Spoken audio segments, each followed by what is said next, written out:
არ არის აქ საიდუმლო შესასვლელები, არც არასოდეს ყოფილა. ნუ თუ არ იცი, ტრეციაკმა ხმას აუმაღლა და არტიომსაც მოესმა მისი სიტყვები. ისინი მორიგეობიდან უკან კიევსკაიაზე ბრუნდებოდნენ. სტალკერი და ტრეციაკი უკან მოდიოდნენ და რაღაცაზე საუბრობდნენ. არტიომაც ნაბიჯი შეანელა, რომ მათ ლაპარაკში მიეღო მონაწილეობა. მაგრამ კაცები მაშინვე ჩურჩულზე გადავიდნენ. ამიტომ ყვაწვილი იძულებული გახდა ისევ ძირითად ჯგუფს შეერთებოდა. პატარა ოლეგმა უარი თქვა, მამას მხრებზე შეესვა და სხვებთან ერთად მიდიოდა. გახარებულმა მაშინვე სტაცა არტიომს ხელი და გამოაცხადა: მეც რაკეტების სპეციალისტი ვარ. არტიომა გაკვირებით შეხედა ბიჭს. ჩანდა მან შემთხვევით გაიგონა ეს სიტყვები, როდესაც მელნიკმა ტრეციაკი გააცნო. ეს მუნდა თუ არა სიტყვის მნიშვნელობა? ოღონდ არავის უთხრა. სასტრაფოდ დაამატა ოლეგმა. ეს საიდუმლოა. ის ძია ალბათ შენი მეგობარია, რადგან გითხრა. კარგი, არავის ვეტყვი, დაეთანხმა ბიჭს არტიომი. ეს სამარცხვინო კი არ არის, პირიქით საამაყოა, მაგრამ სხვებს შეიძლება შეშურდეთ და ცუდი რამეები თქვან. განუმარტა ოლეგმა, მიუხედავად იმისა, რომ არტიომი არ აპირებდა არაფრის კითხვას. ანტონი 10 ნაბიჯით წინ მიდიოდა და გზას ანათებდა. ბიჭმა გახედა მას და ისევ არტიომს მიუბრუნდა. მამა მითხრა, რომ ეს არავის არ უნდა მაჩვენო, მაგრამ შენ ხომ შეგიძლია საიდუმლო შენახვა? აი, მან ჯიბიდან ქსოვლის პატარა ნაჭერი ამოიღო. არტიომმა ფარანი მიანათა ნაჭერს. ეს ფორმაზე მისაკერებელი, დაახლოებით 7 სანტიმეტრის დიამეტრის ნიშანი აღმოჩნდა. ერთი მხრიდან სრულიად შავი იყო, მეორე მხარეს კი გამოსახული იყო ქაღალდის ფიფქის მსგავსი 6-ქვიმიანი სიმბოლო. ასეთი ფიფქებით მის მშობლიურ ვედეენხაზე სადგურს ახალ წელს რთავდნენ ხოლმე. არტიომი ნახატს დააკვირდა და აღმოაჩინა, რომ ეს ფიფქი 3 ფიგურისაგან შედგებოდა. ვერტიკალური ფიგურა ძალიან გავდა სნაიპერს, მაგრამ დამატებითი ფრთები ჰქონდა მიხატული. დანარჩენი ორი კი ყვითელი ფერისა იყო. სიმბოლო გვირგვინში იყო ჩახატული. ნიშანს გარშემო წარწერა ჰქონდა, მაგრამ ასოები ნახევრად წაშლილი იყო. არტიომმა გაჭირვებით ამოიკითხა: კეტო ჯარები და არ, უფრო ქვემოთ კი სეთი. ცოტა მეტი დრო რომ ჰქონოდა, შეიძლებოდა მიმხვდარიყო რა აჩვენა ბიჭმა, მაგრამ ანტონმა არაცა და ბავშვს დაუძახა. ოლეშკა, მოდი აქ, საქმე მაქვს. სანამ ბიჭი ქსოვილის ნაჭერს ხელიდან გამოგლეჯდა, არტიომმა მაინც მოასწრო კითხვა, თუ რა იყო ეს. სარაკეტო ჯარები. ამაყად მიუგო ბავშვმა, თვალი ჩაუკრა და მამასთან გაიქცა. გუშაგები ბაქანზე მისადგმელი კიბით ავიდნენ და სახლებში წავით წამოვიდნენ. ანტონს შემოსასვლელში ცოლი ელოდებოდა. თვალწრემლიანმა ქალმა შვილი ხელში აიტაცა და ქმარს შეუტია. ჩემი სიკვდილი გინდა, რა უნდა მეფიქრა? ბავშვი რამდენი ხნის წინ წავიდა სახლიდან, შენც ბავშვი უითხარ, არ შეგეძლო სახლში მოგიყვანა? ლენა არ გინდა ამ ხალხში, ჩაილაპარაკა ანტონმა. მორიგეობას თავს ხომ ვერ დავანებებდი. იფიქრე, რას ამბობ? საგუშაგოს უფროსი ვარ და პოსტი როგორ მიმეტოვებინა? ჰო, უფროსი, ხო და მიხედე საქმეს, ვითომ არ იცი რა ხდება. აგ ერთი კვირის წინ მეზობლის ბავშვი დაიკარგა. მელნიკმა და ტრეციაკმა ნაბიჯს აუჩქარეს, ისე რომ ანტონს არც კი დამშვიდობებიან. არტიომიც მათ მიჰყვა, მაგრამ შორიდან კიდევ დიდხანს ესმოდა ოლეგის დედის მოთქმა ტირილი. სამივენი სადგურის უფროსის შტაბისკენ წავიდნენ. ერთი წუთის შემდეგ კი უკვე ხალიჩებით გაწყობილ ოთახში ისხდნენ. სტალკერმა სთხოვა არკადი სემიონოვიჩს ცოტა ხნით ის და არტიომი მარტო დაეტოვებინა. სადგურის უფროსს ეს არ სწყენია. მან სტალკერს თავი დაუკრა და გარეთ გავიდა. შენ მგონი პასპორტი არა გააქვს? იკითხა მელნიკმა არტიომს. ყვაწვილმა თავი დაუქნია. მისი პასპორტი ფაშისტებთან დარჩა. დასაბუთის გარშე სრულიად უუფლებო იყო. მას არ შეუშვებდნენ მეტროს არც ერთ ცივილიზებულ სადგურზე. არც ჰანზა, არც წითელი ხაზი და არც პოლისი მას არ მიიღებდა. სანამ სტალკერი მის გვერდით იყო, არავინ უსვამდა ზედმეტ კითხვას, მაგრამ მარტო ვერაფერს გახდებოდა და მშობლიურ ვედეენხაზე დაბრუნებაზე აღარც უნდა ეფიქრა. ჰანზაში პასპორტის გარეშე ვერ შეგიყვან. ამისათვის ჯერ საჭირო ხალხი უნდა მოვძებნო. უთხრა მელნიკმა. რა თქმა უნდა, ახლის გაკეთება შეიძლება, მაგრამ ეს დროს წაგვართმევს. მაიაკოვსკაიამდე ყველაზე ახლო გზა წრიულ ხაზზე გადის. როგორ მოვიქცეთ? არტიომმა მხრები აიჩეჩა. ხვდებოდა რის თქმა უნდა სტალკერს. დრო არ ითმენდა. ჰანზის გვერდის ავლით თვითონაც ვერ მოხვდებოდა მაიაკოვსკაიაზე. გვირაბი, რომელიც ამ სადგურს მეორე მხრიდან უერთდებოდა, პირდაპირ ტვერსკაიადან მიდიოდა. ფაშისტების ბუნაგში დაბრუნება სრულიად წარმოუდგენელი იყო. გამოსავალი არ ჩანდა. უკეთესი იქნება თუ მაიაკოვსკაიაზე ახლა ჩვენ ორნი, მე და ტრეციაკი წავალთ. დაასკვნა მელნიკმა. შევეცდებით D6-ში შესასვლელი მოვძებნოთ. თუ ვიპოვეთ, დავბრუნდებით და წაგიყვანთ. შეიძლება ამასობაში პასპორტიც გაგიკეთოთ. ვეცდები ბლანკი ვიშოვოთ. თუ შესასვლელს ვერ ვიპოვით, მაინც დავბრუნდებით. დაცდა დიდხანს არ მოგიწევს, წრიული ხაზით მალე მივალთ. ვფიქრობ, ხვალ უკვე აქ ვიქნებით, დაგველოდები? სტალკერმა გამომცდელად შეხედა არწივს. არწივმა კიდევ ერთხელ აიჩეჩა მხრები. რა უნდა ეთქვა? ისეთი გზნობა დაეუფლა, რომ ახლა ამ ადამიანებისთვის საჭირო აღარ იყო. მან თავისი ამოცანა შეასრულა და უფროსებმა დანარჩენი საქმე თავის თავზე აიღეს. უბრალოდ თავიდან იშორომენ, რომ მათ ფეხებში არ გამოედოს. შინებულია, თქვა სტალკერმა, დილისთვის გველოდე. ახლავე გავალ, დრო რომ არ დავკარგოთ. არკადი სემიონოვიჩს ვთხოვ საჭმელი და ღამის გასათევი მოგიხერხოს. უყურადღებო ნამდვილად არ დაგტოვებს. გონი ყველაფერი ვთქვი. ხო, კიდევ ერთი, მან ჯიბეში ხელი ჩაიყო და დანილას სისხლით დასრული ქაღალდის ფურცელი ამოიღო. აი ეს აიღე, მე ჩემთვის გადავიხატე. რა იცი რა ხდება, ოღონდ არავის აჩვენო. 1 საათიც არ გასულა, რომ მელნიკი და ტრეციაკი წავიდნენ. არკადი სემიონოვიჩმა არწიომი მისთვის განკუთვნილ კარვამდე მიაცილა და ვახშმად თავისთან დაპატიჟა. სტუმრების კარავი ცოტა მოშორებით იდგა. მიუხედავად იმისა, რომ იგი ძალიან კარგი და კომფორტული იყო, არწიომმა თავიდანვე მოусვენრად იგრძნო. გარეთ გაიხედა და დარწმუნდა, რომ დანარჩენი საცხოვრისები გვირაბებიდან შორს გვერდ-იგვერდ იყო განლაგებული. ახლა, როდესაც სტალკერი წავიდა და არწიომი მარტო დარჩა უცხო სადგურზე, მძიმე განწყობა ისევ დაუბრუნდა. ყოველგვარი აშკარა მიზეზის გარეშე კიევსკაიაზე შიშის გრძნობა არ შორდებოდა. უკვე გვიან იყო ბავშვების ხმა მიჩუმდა, უფროსები სულ უფრო იშვიათად გამოდიოდნენ კარვებიდან. ბაქანზე სეირნობა არწიომს სულაც არ უნდოდა. სამჯერ მაინც გადაიკითხა დანილას გადაცემული წერილი. ბოლოს ვეღარ მოითმინა და დათქმულ დროზე 9 საათით ადრე წავიდა არკადი სემიონოვიჩთან ვახშამზე. ოთახში შესასვლელი ახლა სამზარეულოდ იყო ქცეული. იქ სიმპათიური ახალგაზრდა ქალი საქმიანობდა, რომელიც არწიომზე ცოტათი უფროსი თუ იქნებოდა. დიდ ტაფაზე ხორცი და რაღაც ბოსტნეული იშუშებოდა. ქვებში კი იხარშებოდა ის თეთრი ბოლქვები, რომლებიც არწიომმა პირველად ანტონთან გასინჯა. სადგურის უფროსი სკამზე იჯდა და ფურცლავდა წიგნს, რომლის ყდაზე რევოლვერი და შავ მაღალ წინდებში გამოწყობილი გრძელფეხება ქალი იყო გამოსახული. არწიომის დანახვაზე ცოტა შეცფუნებულმა წიგნი გვერდზე გადადო. ჩვენთან მოიწყენ, მოდი ჩემს კაბინეტში შევიდეთ. კატერინა იქ გაგვიშლის, ჩვენ კი მანამდე თითო ჩავურტყათ. უთხრა მან ყვაწვილს და თვალი ჩაუკრა. ოთახში მწვანე აბაჟურიანი მაგიდის ლამპა ენთო და ამიტომ ახლა უფრო მყუდროდ გამოიყურებოდა, ვიდრე დღისით. ის მძიმე განწყობა, რომელიც არწიომს ბაქანზე დაეუფლა, სადღაც გაქრა. არკადი სემიონოვიჩმა კარადიდან ბოთლი გამოიღო და უცნაურ გაბერილ გვერდებიან ჭიქაში ყავისფერი საოცრად არომატული სითხე ჩამოასხა. სითხემ ჭიქა ნახევრამდეც კი ვერ გაავსო და არწიომმა გაიფიქრა, რომ ეს ბოთლი მის მიერ კიტაი-გოროჩი გასინჯული ლუდის მთელ ყუთზე ნაკლები არ ეღირებოდა. კონიაკია, უთხრა არკადი სემიონოვიჩმა. სომხურია, მაგრამ 30 წლის მაინც იქნება. ნუ გეშენია რადიაციული არ არის. მე თვითონ შევამოწ დოზიმეტრით. უცხო სასმელი ძალიან ძლიერი იყო, მაგრამ სასიამოვნო გემო და არომატი ჰქონდა. არწიომმა მასპინძელს მიიბაძა. ნელ-ნელა მოწრუპა ღვთიური სითხე. სხეულში სითბომ დაუარა. ოთახი კიდევ უფრო მყუდრო ეჩვენა, ხოლო მასპინძელი კიდევ უფრო სიმპათიური. საოცარი რამე, არწიომმა სიამოვნებისგან თვალები მოჭუდა. კარგი არა, წელწადნახევრის წინ სტალკერებმა კრასნოპრესნესკაიასთან სულ მთლად გაუძარცვავი სურსათის მაღაზია იპოვეს სარდაფში. აბრა ჩამოვარდნილი იყო და ალბათ ამიტომ ვერავინ შეამჩნია. ერთ-ერთმა სტალკერმა გაიხსენა, რომ ოდესღაც მანამ სანამ აფეთქება მოხდებოდა, ხშირად შედიოდა იმ მაღაზიაში და გადაწყვიტა შეემოწმებინა. ნაცნობობით 100 ტყვია გადავიხადე 2 ბოთლში. კიტაი-გოროჩი 1 ბოთლში 200 ითხოვენ. მასპინძელმა კიდევ ერთი ყლუპი მოსვა, მერე ჭიქას შუქზე გახედა. იმ სტალკერს ვასია ერქვა, თქვა მან. კარგი ბიჭი იყო, შეშაზე კი არ დარბოდა. სულ კარგი რამეები მოჰქონდა, ზემოდან რომ ჩამოდიოდა. პირველად მე გამომივლიდა, აი სემიონოვიჩ, ახალი საქონელი მოვიტანეო, ასე მეტყოდა ხოლმე. რამე მოვიდა? იკითხა არწიომმა. ძალიან უყვარდა კრასნოპრესნესკაია. სულ იმას იმეორებდა, ნამდვილი ელდორადოაო.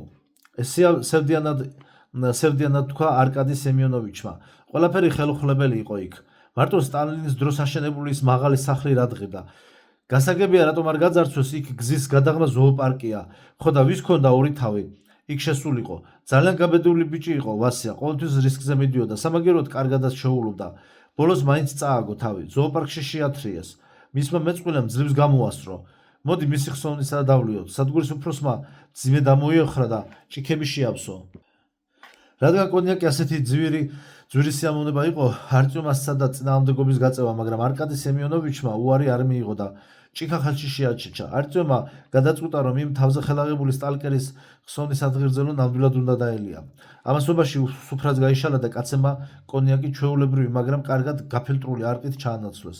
ხორციანი კერძი ძალიან გემრიელი იყო და არაყით ძალიან უხდებოდა. საათნახევრის შემდეგ არტიომი გამოუტყდა მასპინძელს. ხედა, რომ სადგურზე მძიმე ატმოსფეროა, შიში ტრიალებს ჰაერში. შეჩვევის ამბავია, თავი გადააქნია არკადი სემიონოვიჩმა. აქაც ხალხი ცხოვრობს და თანაც იმაზე უარესად არა, ვიდრე ბევრ სხვა სადგურზე. არა, თქვენ ცუდი არაფერი იფიქროთ. არტიომმა იფიქრა, რომ მასპინძელს ეწყიდა და სასწრაფოდ სცადა მისი დამშვიდება. დარწმუნებული ვარ, ძალღონეს არ იშურებთ, მაგრამ ყველა ლაპარაკობს, რომ ადამიანები ქრებიან. იტყვებიან, კვახეთ მოუჭრა არკადი სემიონოვიჩმა, მაგრამ კიდევ ერთი ჭიქა რომ დალია აღიარა. ყველა არ ქრება, მხოლოდ ბავშვები. მიცვალებულებს მიხავთ? არტიომს გააჟრჟოლა. ვინ იცის? პირადად მე მიცვალებულების არ მჯერა. ჩემს ცხოვრებაში იმდენი მიცვალებული მინახავს, სხვას არც დაესიზმრება. მათ არავინ მიხავთ, თავისთვის წვანან, მაგრამ ჩახერგილის იქით აშკარად ვიღაც არის. ეს დაზუსტებით ვიცი და ჩვენი იქ გამოჩენა არ შეიძლება. ეს რომ თქვა, ხელი გამარჯვების პარკისაკენ გაიშვირა და კინაღამ წონასწორობა დაკარგა. საიდან იცით? არტიომი შეეცადა ყურადღება თავის ჭიქაზე გადაეტანა. სასმისი სულ უფრო ბუნდოვნად ჩანდა და სულ სადღაც იკარგებოდა. მოიცა გაჩვენებ. სადგურის უფროსი წამოდგა, სკამი გადააყირავა, ბარბაცით მივიდა კარადასთან, კარგა ხანს ეძება რაღაც და ბოლოს გრძელი მეტალის ნემსი გამოიღო. ნემს ერთ ბოლოში პატარა ფრთები ჰქონდა. რა არის ეს? კოპები შეკრა არტიომმა. მეც მინდა ვიცოდე. საიდან გაქვთ? გუშაგის კისრიდან ამოიღეს. მარჯვენა გვირაბს იცავდა. სისხლი ძალიან ცოტა დაღვარა, მთლად galurjებული ეგდო, პირიდან კი ქაფი გადმოსდიოდა. გამარჯვების პარკიდან მოვიდნენ? იკითხა არტიომმა. ეშმაკმა იცის საიდან? ჩაიბურტყუნა არკადი სემიონოვიჩმა და ჭიქაში დარჩენილი არაყი გადაკრა. ნემსი კი ისევ კარადაში შეინახა. იცოდე, არავის უთხრა. თქვენ თვითონ რატომ არ მოუყევით ვინმეს? დაგეხმარებოდნენ და ხალხიც დამშვიდდებოდა. არ დამშვიდდებიან, ვირთხებივით გაიქცევიან, ახლავე გარბიან. მტერი არ ჩანს, ამიტომ მისგან თავს ვერ იცავენ და ეშინიათ. ჰო, ვაჩვენებ ამ ნემს და მერე რა? გონია ყველაფერი დაალაგდება? სასაცილოა პირდაპირ. ყველანი აურთქლდებიან და აქ მარტო დამტოვებენ. ვინ იქნება მაშინ? ცარიელი სადგურის უფროსი კაპიტანი გემის გარეშე. სადგურის უფროსი თითქმის უკვე ყვიროდა, მაგრამ უეცრად ხმა ჩაუწყდა და გაჩუმდა. არკაშა, ნუ ნერვიულობ, ყველაფერი კარგადაა. შეშინებული ქალი გვერდზე მიუჯდა არკადი სემიონოვიჩს და თავზე ხელი გადაუსვა. არტიომი მიხვდა, რომ ქალი არ იყო სადგურის უფროსის შვილი და გულით დასწყდა. ვირთხებივით გარბიან ძაღლის შვილები. მარტო დავრჩები, მაგრამ მაინც არ დავნებდები. ბობოქრობდა არკადი სემიონოვიჩი. არტიომმა თავს ძალა დაატანა და გასასვლელისაკენ წაბარბაცდა. კარში მდგომა გუშაგმა თითი ყელთან მიიტანა და დააწკაპუნა. გაითიშა, ძლივს ამოილუღლუღა არტიომმა. ჯობია ხვალამდე ხელი არ ახლოთ. ამ სიტყვებით თავისი კარვისაკენ წამორიალდა. გზის პოვნა გაუჭირდა. ერთი-ორჯერ სხვის კარავში სცადა შესვლა. მხოლოდ კაცების ლანძღვაგინებით და ქალების წივილით ხვდებოდა, რომ სხვაგან მოხვდა. არაყი საკმაოდ მაგარი აღმოჩნდა და ახლა უფრო მოიკიდა. თაღებსა და სვეტებს ბუნდოვნად ხედავდა, გულიც ერეოდა. არც ვინმე იყო, რომ სასტუმრო კარვის მოძებნაში დახმარებოდა. სადგური სრულად ცარიელი იყო, გუშაგებიც კი არსად ჩანდნენ. მთელ სადგურზე მხოლოდ 3-4 პატარა ნათურა ენთოდა, ბაქანზე თითქმის ბნელოდა. არტიომი გაჩერდა და იქაურობას თვალი მოავლო. უცებ მოეჩვენა, რომ შორი ახლო რაღაც შეირხა. თვალებს არ დაუჯერა და რადგან ნასვამი იყო, გაბედულად გასწია ერთ-ერთი ყველაზე საეჭვო ადგილისაკენ, ფილის ხაზზე მიმავალი გადასასვლელისაკენ. ჰეი, ვინ არის მანდ? დაიძახა მან და მოძრავ ჩრდილს 15-ოდე ნაბიჯზე მიუახლოვდა. არავინ უპასუხა, მაგრამ არტიომს მოეჩვენა, რომ გროვას ნელა გამოიყო მოგრძო ჩრდილი. არაფერი ჩანდა, მაგრამ არტიომი დარწმუნებული იყო, რომ სიბნელიდან ვიღაც უყურებდა. ყმაწვილი შექანდა, მაგრამ თავი შეიმაგრა და წინ კიდევ ერთი ნაბიჯი გადადგა.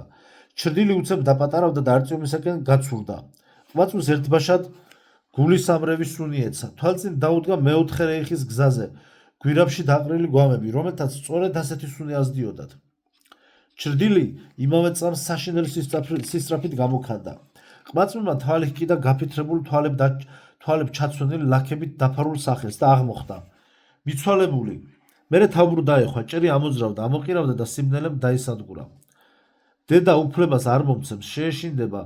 შორი ახლო ამბობდა ბავშვი. დღეს მართლა შეიძლება ისედაც მთელი საღამოტირო და არა, მე არ მეშინია, შენ სულაც არ ხარ საშიში, თანაც ლამაზად ვღერი, უბრალოდ არ მინდა დედამ ისე ვიტიროს, არ გეწყინოს. კარგი, სულ ცოტა ხნით წამოვალ, დილამდე დავბრუნდებით? დრო არ ითმენს. იმეორებდა მამაკაცის ბოხი ხმა, უკვე ახლოს არიან. ადექი ნუწევ ხარ, იმედს დავკარგავ და დანებდები, შენ ადგილს მაშინვე სხვები დაიკავებენ. მე განვაგრძობ ბრძოლას, შენც უნდა იბრძოლო, ადექი როგორ არ გესმის? ეს მიღა, უფროსთან წავიყვანო თუ სასტუმროში, მარტო ხომ ვერ წავიღებ, მიდი მომეხმარე, ფეხებში მაინც მოკიდე ხელი. რამძიმია ნეტა რა უჩხარუნებ ჟიბეში? ხო, რა იყო ვიხუმრე, როგორც იქნა მოვიტანეთ. ხო, არ ვიზავ, მივდივარ. კარვის ფარდა გადაიწია და სახეში ფარდის შუქმა შეანათა. შენ ხარ არწიომი? შემოსულ სახე არ უჩანდა, მაგრამ ხმა ახალგაზრდული ჰქონდა. არწიომი საწოლიდან წამოხდა, მაგრამ მაშინვე თავბრუ დაეხვა და გულისრევა იგრძნო. კეფა უსკდებოდა, თმები შეწებებული ჰქონდა, ალბათ სისხლისაგან. ნეტავ რა დაემართა? შეიძლება შემოვიდე, იკითხა უცნობმა. თანხმობას არ დაელოდა, კარამში შეაბიჯე, კარვის კალთა ჩამოსწია და არწიომს ხელში ჩაუდო პატარა მეტალის ნივთი. ყმაწვილმა ფარანი აანთო და ნივთს დააკვირდა. ეს იყო ავტომატის ცარიელი ვაზნა, თავსახურით. ზუსტად ისეთი, როგორც ერთხელ ჰანტერმა მისცა. თვალებს არ უჯერებდა, შეეცა და მოეხსნა, მაგრამ თავსახური ოფლიან ხელებში უცურავდა. როგორც იქნა, ამოიღო იქიდან ქაღალდის პატარა ნაგლეჯი. ნუ თუ ჰანტერის გზავნილი იყო? გაუთვალისწინებელი გართულებები, D6-ის შესასვლელი დაბლოკილია. ტრეცია კი მოკლეს, დამელოდე, არსად წახვიდე, დამჭირდება დრო, რომ ყველაფერი მოვაგვარო. შევეცდები, მალე დავბრუნდე. მელნიკი. არწიომმა კიდევ ერთხელ გადაიკითხა ბარათი, ცდილობდა კარგად გაეგო თუ რა ეწერა მასზე. ტრეცია კი მკვდარია, მეტრო 2-ის შესასვლელი ბლოკირებულია, მაგრამ ეს ხომ ნიშნავს, რომ აღარაფრის იმედი აღარ უნდა ჰქონდეს. იგი უაზროდ მიაჩერდა გზავნილის მომტანს. მელნიკმა დაგიბარა, რომ აქ დარჩე და დაელოდო, დაუდასტურა შიკრიკმა. ტრეცია კი მკვდარია. მელნიკმა თქვა, რომ მოწამლული ნებსით მოკლეს. ვინ ჩაიდინა ეს არ იციან, ახლა მან მობილიზაცია უნდა გამოაცხადოს. მე უნდა წავიდე, პასუხს გამატან? არწიომი წუთით დაფიქრდა, რა უნდა მიეწერა სტალკერისათვის? ეკითხა, რა უნდა ეკნათ ახლა და რის იმედი უნდა ჰქონოდათ? შეიძლებოდა თუ არა ყველაფრის მიტოვება და ვედენ ხაზზე დაბრუნება იმისთვის, რომ უკანასკნელი წუთები ახლობლებთან გაეტარებინა? მან უარყოფის ნიშნა თავი გააქნია, შიკრიკი შეტრიალდა და გარეთ გავიდა. არწიომი საწოლზე ჩამოჯდა და ჩაფიქრდა. ძალიანაც რომ დომოდა, წასვლა არსად შეეძლო. პასპორტის გარეშე თან მარტოს არც წრიულ ხაზზე შეუშვებდნენ და არც სმოლენსკაიაზე. არკადი სემიონოვიჩს სტუმართმოყვარეობის იმედიღა ჰქონდა. სემიონოვიჩის. კიევსკაიაზე ახლა დღე იყო. ბევრი ნათურა ენთოს. სათავსოების წინ კი ვერცხლის წყლის დღის სანათურით დაედგათ. თავის ტკივილისგან გაბრუებულმა არწიომმა როგორც იქნა მიაღწია სადგურის უფროსის ბინას, მაგრამ შესასვლელში დაცვის თანამშრომელმა გააჩერა. შიგნიდან ხმაური ისმოდა. რამდენიმე მამაკაცი გაცხარებით ლაპარაკობდა. უფროსი დაკავებულია, უთხრა გუშაგმა. თუ გინდა დაელოდე. რამდენიმე წუთში კარვიდან ტყვიასავით გამოვარდა გუშაგების ჯგუფის უფროსი ანტონი. მას მასპინძელი გამოჰყვა უკან. თმები უწინდებურად აკურატულად დაევარცხდა, მაგრამ თვალისუფლები ჩამოსივებოდა და გაუპარსავიც იყო. არწიომმა ლოყაზე ხელი მოისვა და გაიფიქრა, გუშინდელი საღამოს მერე უკეთ ალბათ არც მე გამოვიყურებიო. მე რაღა შემიძლია გავაკეთო? მიაძახა სადგურის უფროსმა ანტონს, გადააფურთხა და ხელი შუბლზე იტაცა. უცებ არწიომი შეამჩნია და ცალკმად გაიღიმა. გაიღვიძე? მელნიკის დაბრუნებამდე თქვენთან მომიწევს დარჩენა. დამნაშავის ტონით დაიწყო არწიომმა. ვიცი, უკვე მომახსენეს. მთხოვეს მელნიკის დაბრუნებამდე პასპორტის სურათი გაგიმზადო. არკადი სემიონოვიჩი არწიომს ოთახში შეუძღვა. ტექნიკა იმ დროიდან შემორჩა, კიევსკაია რომ ნორმალური სადგური იყო. თუ პასპორტის ბლანკს იშოვის, საბუთს გაგიკეთებთ. მან არწიომის ტაბურეტზე დასვა და პატარა პლასმასის ფოტოაპარატის ობიექტივი მიუშვირა. წამით განათდა. შემდეგი 5 წუთი კი არწიომმა სრულ სიმნელეში გაატარა. მაპატია დამავიწყდა შენი გაფრთხილება, როცა მოგშივდება შემოიარე. კატია გაჭმევს. მე კი შენთვის არ მეცლება. სიტუაცია გამწვავდა. წუხელ ანტონის უფროსი ბიჭი დაიკარგა. ახლა მამამისი მთელ სადგურს ფეხზე დააყენებს. ესაა ცხოვრება? ხო, მითხრეს რომ დღეს დილით ბაქაზე გიპოვეს. უგონოდიყავი და თავით დასისხლიანებული გქონდა. მოხდა რამე? არ მახსოვს, ალბათ თვალმა ფეხი წამოვკარი რაღაცა, სარწმუნოა მხრები აიჩიშა. ხო, გუშინ კარგად დავლიეთ, ჩაიცინა სადგურის უფროსმა. კარგი დროა საქმე შეუდგე, მოგვიანებით შემომიარე. არტიომი ტაბურეტიდან ადგა. თვალწინ პატარა ოლეგის სახე დაუდგა. ნუ თუ დაიკარგა. გაახსენდა როგორ ადებდა თავის მუსიკალურ ზარდახშას მილს და ატრიალებდა სახელურს. მერე კი უმტკიცებდა, მხოლოდ პატარა ბავშვებს ეშინიათ იმის, რომ მათ მიცვალებულები წაიყვანენ, თუ გვირაბებში მილებს მოусმენენო. ნუ თუ ეს მართალია, არტიომი შეძრწუნდა. არკადი სემიონოვიჩისთვის რაღაცის თქმა დააპირა, მაგრამ გადაიფიქრა და ოთახიდან გავიდა. თავის კარავში დაბრუნდა, იატაკზე დაჯდა და ერთხელს არ განძრეულა. ეჩვენებოდა, რომ ვიღაცამ, ვინც ეს მისია დააკისრა, დაწყევლა კიდეც. თითქმის ყველა, ვინც მასთან ერთად გაიარა გზის თუნდაც პატარა მონაკვეთი, დაიღუპა. ცხადლივ წარმოედგინა ბურბონი, მიხაილ პორფირევიჩი და მისი შვილიშვილი დანილა. ხანი უკვალოდ გაქრა. რევოლუციური ბრიგადის წევრები კი, რომლებმაც ფაშისტებისაგან იხსნეს, შეიძლებოდა ძალიან მალე დახოცილიყვნენ. ახლა ტრეციაკი და პატარა ოლეგი, ნუ თუ ყველა ამ ადამიანის სიკვდილისა და გაქრობის მიზეზი თვითონ იყო, თუნდაც უნებურად, ანგარიში მიუცევლად წამოხდა ფეხზე. ზურგჩანთა მოიგდო, ავტომატს ხელის სტაცა და ბაქანზე გამოვიდა. იქით წავიდა, სადაც წინ აღამეს თავს დაესხნენ. იმ ადგილს, რომ მიუახლოვდა, უცებ ყველაფერი გაახსენდა. ახლა უკვე იცოდა, რომ ეს სიზმარი არ იყო. უნდა იპოვოს ოლეგი, რადაც უნდა დაუჯდეს, უნდა დაეხმაროს ანტონს შვილის მოძებნაში. მისი ბრალია რაც მოხდა, მან ვერ მიხედა ბავშვს, დასთანხმდა და მხარი აუba საშიშ თამაში. დღეს თავად ცოცხალი დაუნებელია, ბიჭი კი გაქრა. არტიომი დარწმუნებული იყო, რომ ოლეგი სადგურიდან არ გაქცეულა. წინა ღამით რაღაც ძალიან ცუდი და აუხსნელი მოხდა და ის ორმაგად დამნაშავეა, რადგან შეეძლო ხელი შეეშალა, მაგრამ არ გააკეთა ეს. არტიომმა დაათვალიერა ადგილი, სადაც მიცვალებულს გადაეყარა. გადაქიქა კუთხეში მიყრილი ნაგვის გროვა და იქ მოკალათებული კატა დააფრთხო. ბაქანზე რომ ვერაფერი ნახა, ლიანდაგზე ჩახტა. გვირაბის დასაწყისში მდგომა გუშაგება გააფრთხილეს, რომ თუ შიგნით შევიდოდა, თვითონ იქნებოდა პასუხისმგებელი საკუთარ თავზე. ამჯერად არტიომი იმ გვირაბში კი არ შევიდა, რომელშიც მელნიკთან ერთად წინადღით იყო, არამედ მეორეში, რომელიც ასევე ამოქოლილი იყო.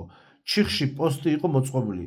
რკინის კასრი ღუმლის მაგიურობას ასრულებდა. მის გარშემო გატენილი ტომრები იყო დახვევებული. იქვე იდგა ნახშირიანი ვედროებით დატვირთული ხელის დრეზინა. ტომრებზე ჩამომსხდარი გუშაგები რაღაცაზე ჩუმად საუბრობდნენ. არტიომი რომ მიუახლოვდა, ფეხზე წამოხვდნენ და შეათვალიერეს. მერე ერთ-ერთმა დანარჩენებს ნიშანი მისცა. გუშაგები დაწნარდნენ და თავიანთ ადგილებს დაუბრუნდნენ. არტიომ ანტონი შეამჩნია. ჩანდა, რომ ამ საგუშაგოზეც ცვლის უფროსი იმ დღეს ის იყო, მაგრამ არ მისალმებია, არ შეეძლო მშვიდად მისალმებოდა ადამიანს, რომელმაც მისი გულისთვის შვილი დაკარგა. რაღაც ჩაილაპარაკა, შეტრიალდა და უკან წავიდა. სახე უხურდა. მე რა შუაში ვარ, არ შემეძლო. რა უნდა მექნა? იმეორებდა თავისთვის. უეცრად ორი შპალის შუა პატარა ნივთი შენიშნა. შორიდანაც კი ნაცნობად მოეჩვენა და გული აუძგერდა. არტიომი დაიხარა და აიღო სახელურიანი პატარა კოლოფი. სახელური რომ დაატრიალა, ყუთიდან ნაღვლიანი მელოდია გაისმა. ოლეგის მუსიკალური ზარდახშა. გადაგდებული თუ შემთხვევით ძირს დავარდნილი. არტიომმა ზურგჩანთა მოიხსნა იმ ადგილას დადო, სადაც ზარდახშა იპოვა და ყურადღებით შეუდგა გვირაბის კედლების დათვალიერებას. იქვე ახლოს პატარა კარის უკან მხოლოდ გაპარტახებული ტუალეტი იყო. მთელი 10 წუთი ათვალიერა გვირაბი, მაგრამ ვერაფერს მიაგნო.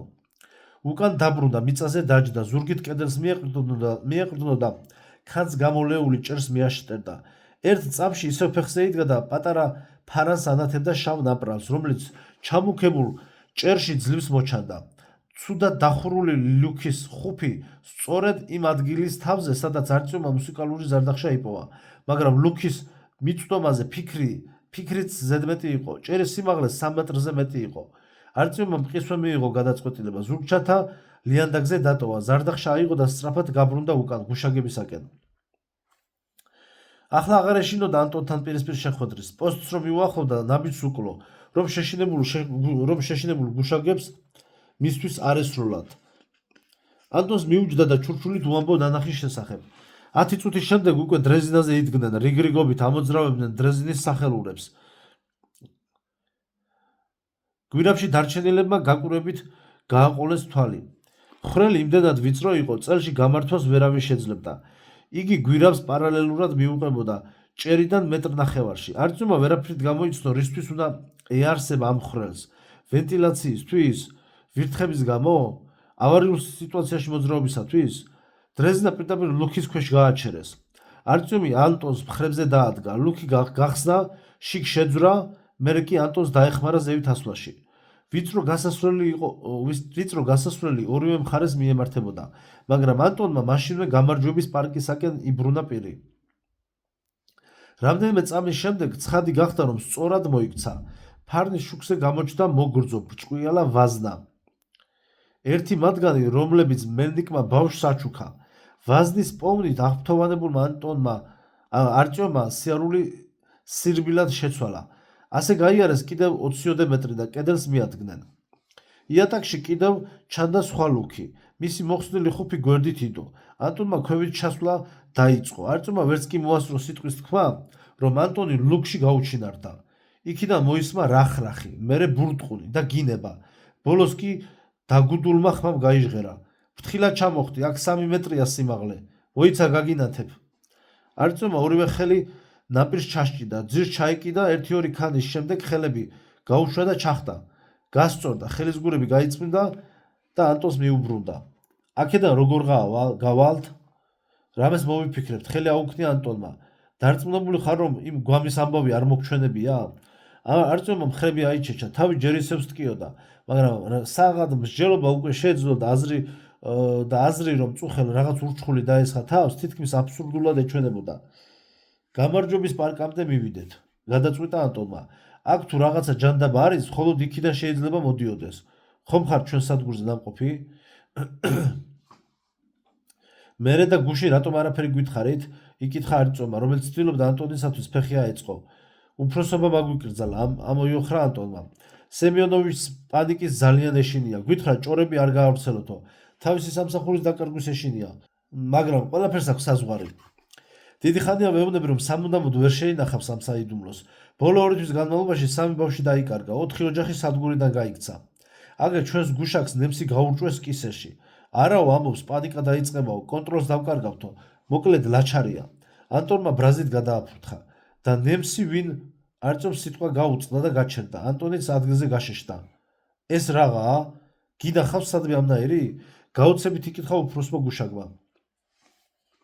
არწივი უხმოდ დასქეროდა იატაკს და ფარანს აქეთ-იქით ატრიალებდა, რომ უკეთ დაეთვალიერებინა ის, რაც დაინახა. რელსებზე, შპალებზე და მიწაზე თეთრი საღებავით დახატული იყო კლაკნილი ხაზი, რომელიც გველსა თუ მატყლს წააგავდა. გამოსახულება სიგრძით 2 მეტრი, სიგანით კი 40 სანტიმეტრამდე იქნებოდა. ერთ ბოლოში უფრო სქელი იყო. ეს ნაწილი თავს გავდა და კიდევ უფრო აძლიერებდა ნახატის მსგავსებას რაღაც უცნაურ უზარმაზარ ქვეწარმავალთან. გველია? იკითხა არწივმა. იქნებ საღებავი დაეღვარათ, თქვა ანტონმა. თავი აქვს. გამარჯვების პარკისაკენ მიცოცავს, დაზინა არწივმა. მას ჩვენი თანამგზავრი ყოფილა, დაასკვნა ანტონმა. ორივემ უფრო მხნედ განაგრძო გზა. მიმართულება სწორი იყო, ამაში დარწმუნდნენ, როდესაც დაინახეს ძირს დაგდებული 3 ვაზნა. ყოჩაღი ბიჭია, ამაყა თქვა ანტონმა, ნახე რა მოიფიქრა, კვალს ტოვებს. არწივმა თავი დაუქნია, ახლა უფრო ის აკვირებდა, როგორ მოახერხა უცნობმა არსებამ ცოცხალი ბავშვის ჩუმად გაპარება, ის რასაც ბურაში მოკრა ყური რეალობა იყო? თავისინებით წაყვა ოლეგი გამტაცებელს, თუ კი ასია, რატომ ტოვებს თავის გზაზე სანიშნეებს? ორივე გაჩუმდა. უხმოდ განაგრძეს გზა. ახლა, როდესაც შპალების თვლით მიიწევდნენ წინ, ხოლო წყდიადი თანდათანობით აცლიდა წინანდელ სიხარულსა და იმედს, არწივს კვლავ დაეუფლა შიში, საკუთარი დანაშაულის გამოსყიდვის იმედით. ყოველგვარი სიფრთხილე დაივიწყა. დაივიწყა საზარელი ამბები, ჩურჩულით რომ ყვებოდნენ, დაივიწყა სტალკერის ბრძანებაც, კიევსკაიადან ფეხი არ მოეცვალა. ანტონი წინ მიიწევს შვილის გადასარჩენად, მას არწივს კი რაღაც ძალა ადგას, რისთვის მიიჩქარეს საზარელი გამარჯვების პარკისაკენ, რატომ აგდებს საფრთხეში თავსას და თავის მისიასაც? ყმაწვილს გაახსენდა უცნაური ადამიანები პოლიანკადან, რომლებიც ბედისწერაზე ელაპარაკებოდნენ და რატომღაც გულზე მოეშვა, მაგრამ კარგი განწყობა მხოლოდ 10-20 წუთს გაჰყვა, გველის მომდევნო გამოსახულებამდე. სურათი პირველზე ორჯერ დიდი იყო, რაც იმას ნიშნავდა, რომ სწორი მიმართულებით მიდიოდნენ, მაგრამ არწუმი მამას მაინც და მაინც არ გაუხარებია. გვირაბს ბოლო არ უჩანდა, ალბათ უკვე 2 საათი მიდიოდნენ შიგ, ასე ვარაუდობდა არწუმი, თუმცა შეიძლებოდა შეცდომა მოსულოდა ანგარიშში. ანტონი სულ დუმდა, ხოლო სიბნელესა და სიჩუმეში, როგორც ცნობილია, დრო სულ ცოტა, 2 იმდენი ეჩვენება ადამიანს. გველის მესამე გამოსახულება გიგანტური იყო. სიგრძით 10 მეტრზე მეტი. აქ სიჩუმე რაღაც ხმებმა დაარღვია. ანტონი ადგილზე გაქვაბდა და მიაყურა და გვირაბს. არწუმაც მას მიბაძა. გადასასვლელის სიღრმიდან ნაწყვეტ ისმოდა უცნაური ხმები. ჯერ ვერ გაიგო რა იყო, მერე კი მიხვდა გალობა, რომელსაც თან სდევდა დაფთაფის ყურო ხმა. ეს ყველაფერი გავდა იმ გამოძახილს, რომელიც კიევსკაიას მილებიდან ზარდახშის მუსიკას სდევდა. შორს აღარ არის, თქვა ანტონმა. უცებ დრო თითქოს გაჩერდა. არწუმ აშკარად შეამჩნია, რომ მისი თანამგზავრი უცნაურად მიაბიჯებს. მკვეთრად ხრის თავს, ყბა ეღრიცება, ბოლოს კი იკეცება. არწუმმა მოინდომა ხელის შეშველება. ეგონა მოასწრებდა ამას, მაგრამ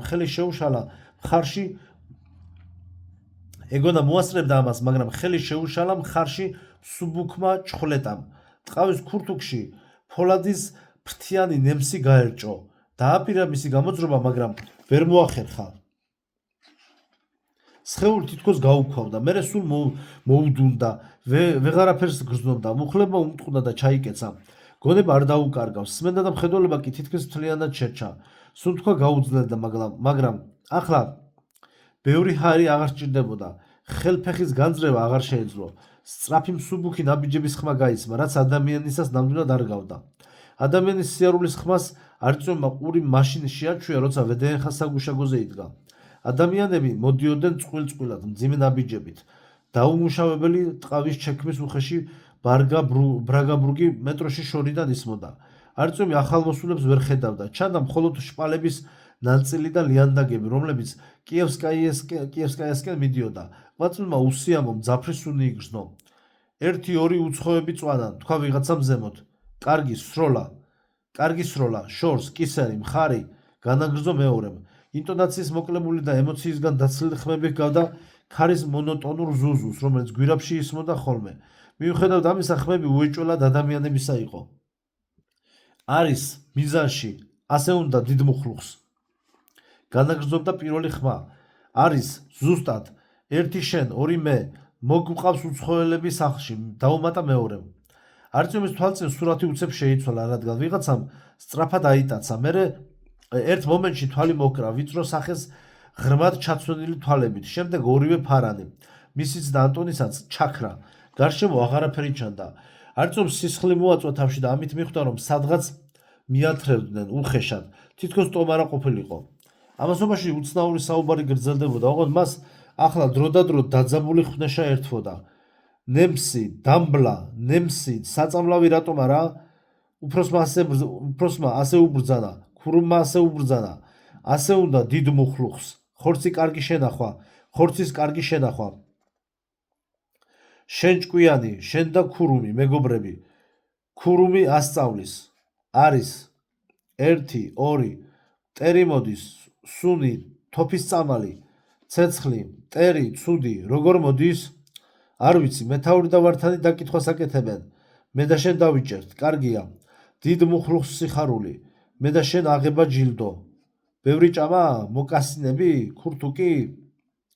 ბევრი ჭამა, ქურთუკი არა, მოკასინები არა. მე ახალგაზრდა, მტერი დავიჭირო, კარგი, ბევრი ჭამა, ჯილდო, მე მიხარია. ეს დღე კარგი, ვართანი, პატარა, მე, შენ, მტერი დაჭერა, დიდი მუხლუხი უხარია, ხალხი მღერის, დღესასწაული, მე გახარებული, ცეკვა, არაყი? მე ცეკვავს ნატაშა და მეთაური ცეკვავენ, შენ არა. მე ახალგაზრდა, ძლიერი, მეთაური ბევრი წელი, ნატაშა ახალგაზრდა, მე მტერი ვიჭერ, მამაცი, კარგი, ნატაშა და მე ცეკვავს. იქვე ახლოს ახალი ხმები მოისმა და კამათიც შეწყდა. არწუმი მიხვდა, რომ სადგურზე მიიყვანეს. აქ თითქმის ისევე ბნელოდა, როგორც გვირაბში, მთელ სადგურზე, მხოლოდ ერთი პატარა კოცონი ენთო. ორივე მოურიდებლად დააგდეს ბაქანზე. ვიღაცამ ფოლადივი თითები წავლო ნიკაპზე და პირაღმა გადააბრუნა. ახლომახლო წარმოუდგენლად უცნაური ადამიანები იდგნენ. თითქმის ტიტულები, მაგრამ ეტყობოდათ, რომ არ სციოდათ. თითოეულს შუბლზე ჰქონდა კლაკნილი ხაზი, რომელიც გადასასვლელში დახატულ გამოსახულებას გავდა. ყველა თავგადაპარსული იყო. ტანმორჩილები იყვნენ და ყველას სნეულის შესახედაობა ჰქონდა. ლოყებ ჩაცვენილები ფერმკრთალნი მაინც რაღაც ზეადამიანურ ძალას გამოსცემდნენ. არწმუნს გაახსენდა, როგორ გაუჭირდა მელნიკს დაჭრილი მეათეს ბიბლიოთეკიდან გამოყვანა. თითოეულ მათგანს ხელში ეჭირა გრძელი წვრილი მილი. არწმუნი დააკვირდა და იცნო პლასტმასის მილები, რომლებიც ელექტროსადენის გაყვანისას და საიზოლაციოდ გამოიყენებოდა. თითოეულ წელზე ეკიდა ფოლადის უზარმაზარი ხიშტ დანა. ალბათ ძველი კალაშნიკოვის ავტომატიდან მოხსნილი. ყველანი დაახლოებით ერთი ხნისანი იყვნენ. 30 წელზე მეც ვერც ერთს ვერ მისცემდი.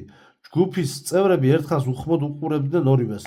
შემდეგ კი ერთმა, რომელსაც შუბლზე წითელი ზოლი ჰქონდა და ჯგუფში ერთადერთი წვერიანი იყო, დაასკვნა. კარგი, მიხარია, ესენი დიდი მუხლუხის მტრები არიან, მანქანების ხალხი, ბოროტი კაცები, გემრიელი ხორცი, დიდი მუხლუხი უხარია, შარაპი, ვოვანი, მამაცი. მე მიმაქვს მანქანების ხალხი ციხეში. დავკითხავ, ვოვან, რომელი ნემსი პარალიში? დააზუსტა მან. როგორც ჩანს, იგი ელაპარაკებოდა ერთ-ერთს იმ ორიდან, რომლებმაც არწიომი და ანტონი შეიპყრეს. არის პარალიში. დაუდასტურა ჯმუხმა მამაკაცმა, რომელსაც შუბლზე ლურჯი ზოლი ჰქონდა. პარალიში, კარგი.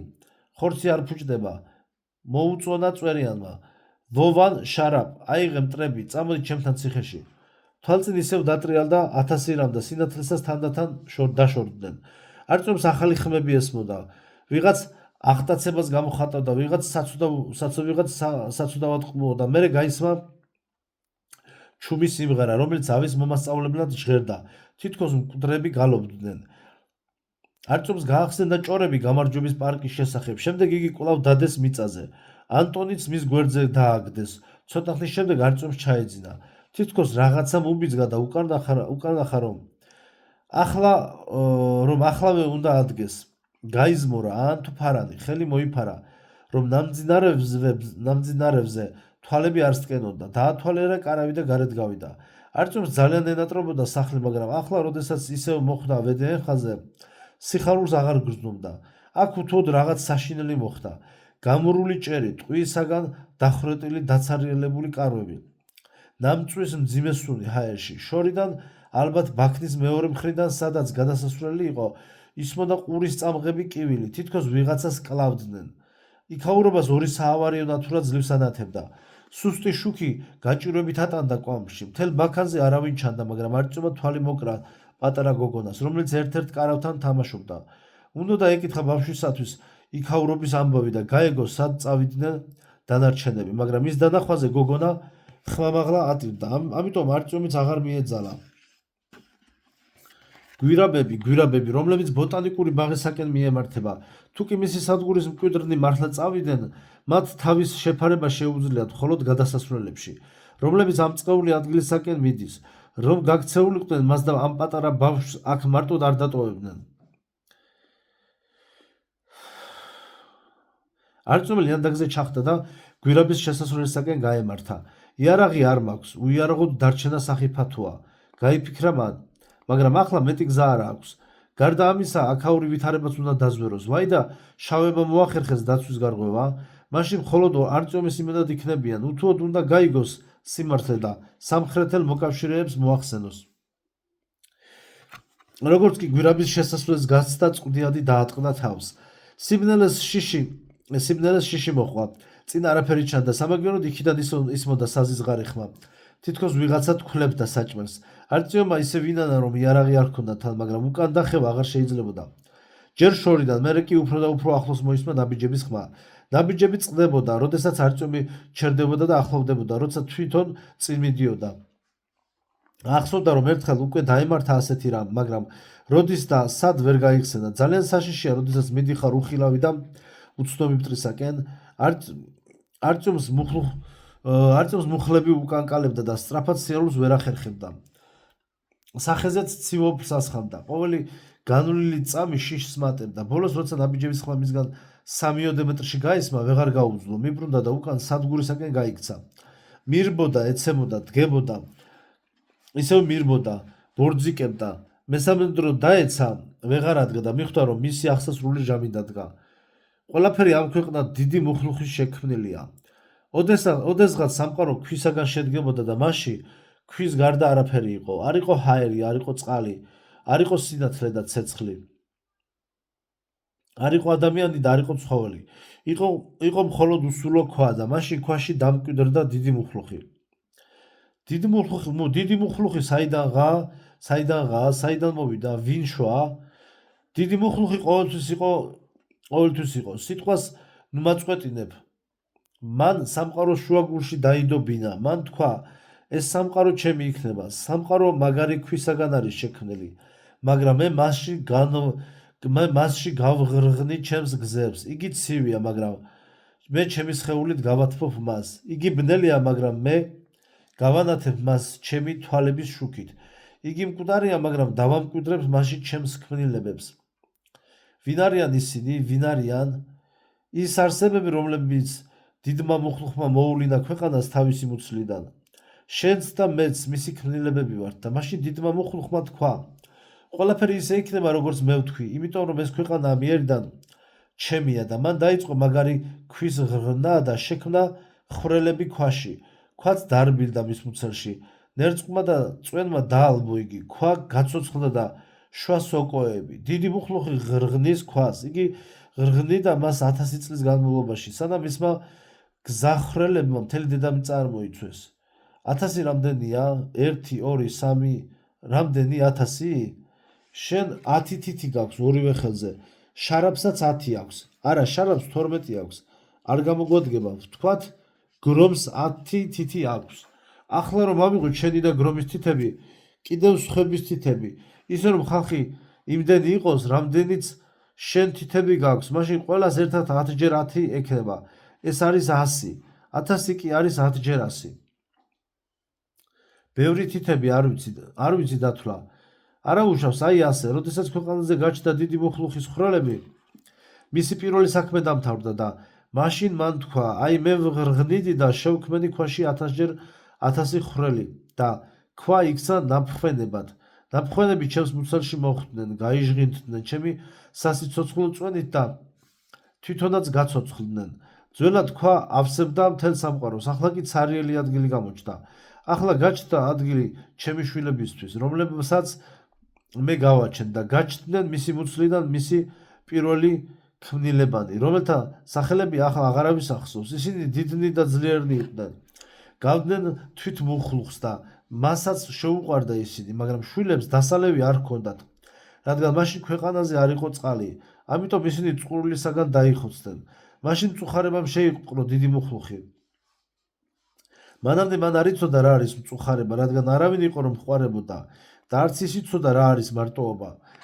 მაგრამ როდესაც ახალი სიცოცხლე შექმნა, შეიყვარა იგი და გაუჭირდა მასთან გაშორება. ამიტომ ატირდა დიდი მუხლუხი. მისი ცრემლებით აივსო ქვეყანა. ასე გაჩნდა წყალი და მან თქვა, აი ახლა არსებობს ადგილი საცხოვრებლად და წყალი დასალევად. დედამიწა გაჟღენთილია ჩემი მუცლის წვენით. ის სოცხალია და შობს სოკოებს. ახლა შევქმნი ცხოველებს და ვშობ შვილებს. ისინი ცხოვრობენ ჩემ მიერ გამოღრღნილ ხვრელებში, დალევენ ჩემს ცრემლს, შეჭამენ სოკოებს, რომლებსაც ასაზრდოებს ჩემი მუცლის წვენი. დიდმა მუხლუხმა არ მოინდომა თავის მსგავსი უზარმაზარი არსებების შექმნა. მას შეეშინდა, რომ მათ სამყოფი ადგილი არ ეყოფოდათ წყალი და სოკო. მან ჯერ შექმნა რწყილები, შემდეგ ვირთხები, კატები, შემდეგ ქათმები, ძაღლები, ღორები და ბოლოს ადამიანი, მაგრამ მისი განზრახვა არ შესრულებულა. რწყილებმა დაიწყეს სისხლის სმა, კატებმა კი ვირთხების ჭამა. ძაღლები ახრჩობდნენ კატებს, ადამიანმა კი დაიწყო ყველას დახოცვა და ჭამა. როდესაც ადამიანმა პირველად მოკლა და შეჭამა მეორე ადამიანი, მიხვდა დიდი მუხლუხი, რომ ადამიანები უღირსნი იყვნენ და ატირდა. ახლაც როდესაც ადამიანი ჭამს სხვა ადამიანს, დიდი მუხლუხი ტირის. მისი ცრემლები მიდის ხვრელებში და დგება ტბორი. ადამიანი კარგი, ხორცი გემრიელი, ტკბილი, მაგრამ ჭამა მხოლოდ მტერი. მე ვიცი. არწივი თითები მომუშთა და ისევ გაშალა. ზურგს უკან მავთულით შეკრული მაჯები დასივებოდა, მაგრამ მაინც გრძნობდა მათ. ისიც რომ მთელი სხეულის ტკიოდა, კარგი ნიშანი არ იყო. შხამიანი ნებსით გამოწვეული დამბლა დროებითი აღმოჩნდა. არწივმა გაიფიქრა, რომ უცნობი მთხრობელისაგან განსხვავებით მან არ იცოდა საიდან გაჩნდნენ მეტროში ქათმები.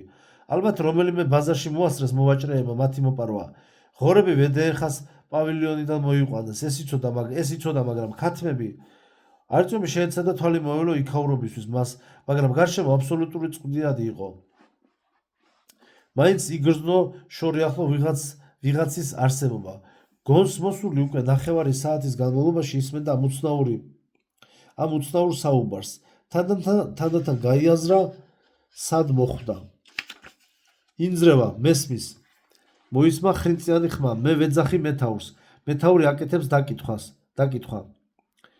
რაღაცამ გაიშრიალა და ისევ სიჩუმე ჩამოვარდა. არწივი შეეცადა ფეხის გატოკებას. აღმოჩნდა, რომ ფეხებიც მავთულით ჰქონდა შეკრული. შეეცადა გადაბრუნებულიყო მეორე გვერდზე და რაღაც რბილს შეეხო. ამას მოყვა გაბმული ტკივილის გრძნობით ახსავს ეკვნესა. ანტონ, შენ ხარ? წაშჩურჩულა არწივმა. არავინ გაპასუხებია. აჰა, დიდი მუხლუხის მტრები გონს მოვიდნენ. დაცინვით თქვა ვიღაცამ სიბნელეში. ის გერჩიათ უგონოდ დარჩენილიყავით. ეს სწორედ ის ხრინწიანი ხმა იყო, რომელიც მთელი ნახევარი საათის განმავლობაში ყვებოდა დიდი მუხლუხისა და სიცოცხლის შექმნის შესახებ. მაშინვე ცხადი გახდა, რომ ამ ხმის პატრონი სადგურის სხვა მაცხოვრებელთაგან განსხვავდებოდა. პრიმიტიული მოკრე ფრაზების მაგიერ ლაპარაკობდა ჩვეულებრივი და ცოტა მაღალფარდოვანი წინადადებებით. ხმის ტემბრიც ადამიანის ჰქონდა სხვებისგან განსხვავებული. ვინ ხართ თქვენ? გაგვიშვით. არწივი ძლივს აბრუნებდა ენას და ხმაც ჩახლეჩილი ჰქონდა. დიახ. სწორედ ასე ამბობენ სხვებიც. არა ვწუხარ, მაგრამ თქვენი მგზავრობა დამთავრებულია. სულ ერთია, საით მოდიოდით. ახლა გაწამებენ და მერე შეგჭამენ. რას იზავ? ველურები არიან. გულგრილად მიუგო იმავე ხმამ სიბნელიდან. თქვენც ტყვე ხართ? მიხვდა არწივი. ჩვენ ყველანი ტყვეები ვართ. თქვენ კი სწორედ დღეს გაგათავისუფლებენ. ჩაიქირქილა ანტონის უხილავმა თანამოსაუბრები. ანტონმა ისევ დაიკვნესა. იატაკზე აფართხალდა, მაგრამ გონს ვერ მოვიდა. რატომ სხედვართ სიბნელეში? განა გამოქვაბულის ადამიანები ვართ? გაიწკაპუნა სანთებელამ და სინათლემ მოლაპარაკის სახე გაანათა. გრძელი ჭაღარა წვერი, ჭუჭყიანი, აბურძგნული თმა, დამცინავი იერი, ნაოჭებში ჩამალული ღია ფერის თვალები. 60 წელზე ნაკლებისა არ იქნებოდა. მოხუცი იჯდა. ოთახის ორად გამყოფი რკინის გისოსის მიღმა. ვედეეხაზეც იყო ასეთი ოთახი. მას უცნაური სახელი ერქვა სამაიმუნე. თუმცა არწივს მაიმუნები მხოლოდ ბიოლოგიის სახელმძღვანელოში და ბავშვის წიგნში ჰქონდა ნანახი. ნამდვილად კი ოთახს ციხედ იყენებდნენ. ვერადა ვერ შევიჩვი ამ წყეულ სიბნელეს. იძულებული ვარ ეს ჟღანი ვიხმარო. დაიჩივლა მოხუცმა და თვალები მოჭუტა. რისთვის შემოეხედეთ აქ, რაო, იმ ხარეს ადგილები აღარ გყოფნით? მომისმინეთ, გააწყვეტინა სიტყვა არწივმა. თქვენ ხომ თავისუფალი ხართ? თქვენ ხომ შეგიძლიათ გაგვიშვათ? სანამ დაბრუნებულან ეს კაცი ჭამიები, თქვენ ხომ ნორმალური ადამიანი ხართ? რა თქმა უნდა შემიძლია, უპასუხა მან, მაგრამ ნამდვილად არ ვიზავ მაგას. დიდი მუხლუხის მტრებს ჩვენ ვერაფერში დავეხმარებით. დიდი მუხლუხი რა არის? რას ლაპარაკობთ? სახელი რომ სახელია, ისიც არ გამიგონია, თქვენ კი მტრად მთვლით. არ აქვს მნიშვნელობა გაგიგონიათ თუ არა. თქვენ იმ მხრიდან მოხვედით, სადაც მისი მტრები ცხოვრობენ. მას შესაძლოა თქვენ შეიძლება იმათი მზვერავები იყოთ. დამცინავი კილო მოხუცის ხმაში თითქოს ფოლადმა შეცვალა. თქვენც ეს სასროლი იარაღი და ფარნები გაქვთ. წყეული მექანიკური სათამაშოები, სიკვდილის იარაღი, მეტი რა საბუთია საჭირო რომ გაიგოს კაცმა, თქვენ ურჯულოები ხართ, სიცოცხლის მტრები, დიდი მუხლუხის მტრები. მოხუცი თავისი სკამიდან წამოხდა და მივიდა გისოსთან. თქვენ და თქვენაირები ხართ ყველაფერში დამნაშავე. მოხუცმა ჩააქრო გახურებული სანთებელა. სიბნელეში ისმოდა მისი ქშენა, სულს უბერავდა დამწვართითებს. შემდეგ სხვა ხმები მოისმა. მათ გოგონებაზე არწივს სისხლი გაეყინა ძარღვებში. მოაგონა ტრეწიაკი, რომელიც საწამლავიანმა ნემსმა მოკლა. გემუდარებით, დაძაბული ჩურჩულით ევედრებოდა არწივი. ჯერ კიდევ არ არის გვიან, რაში გჭირდებათ ჩვენი დახოცვა? მოხუცმა აღარ უპასუხა. ერთი წუთის შემდეგ ოთახი ხმებმა გაავსო. შიშველი ტერფების ტყაპუნმა ბეტონზე.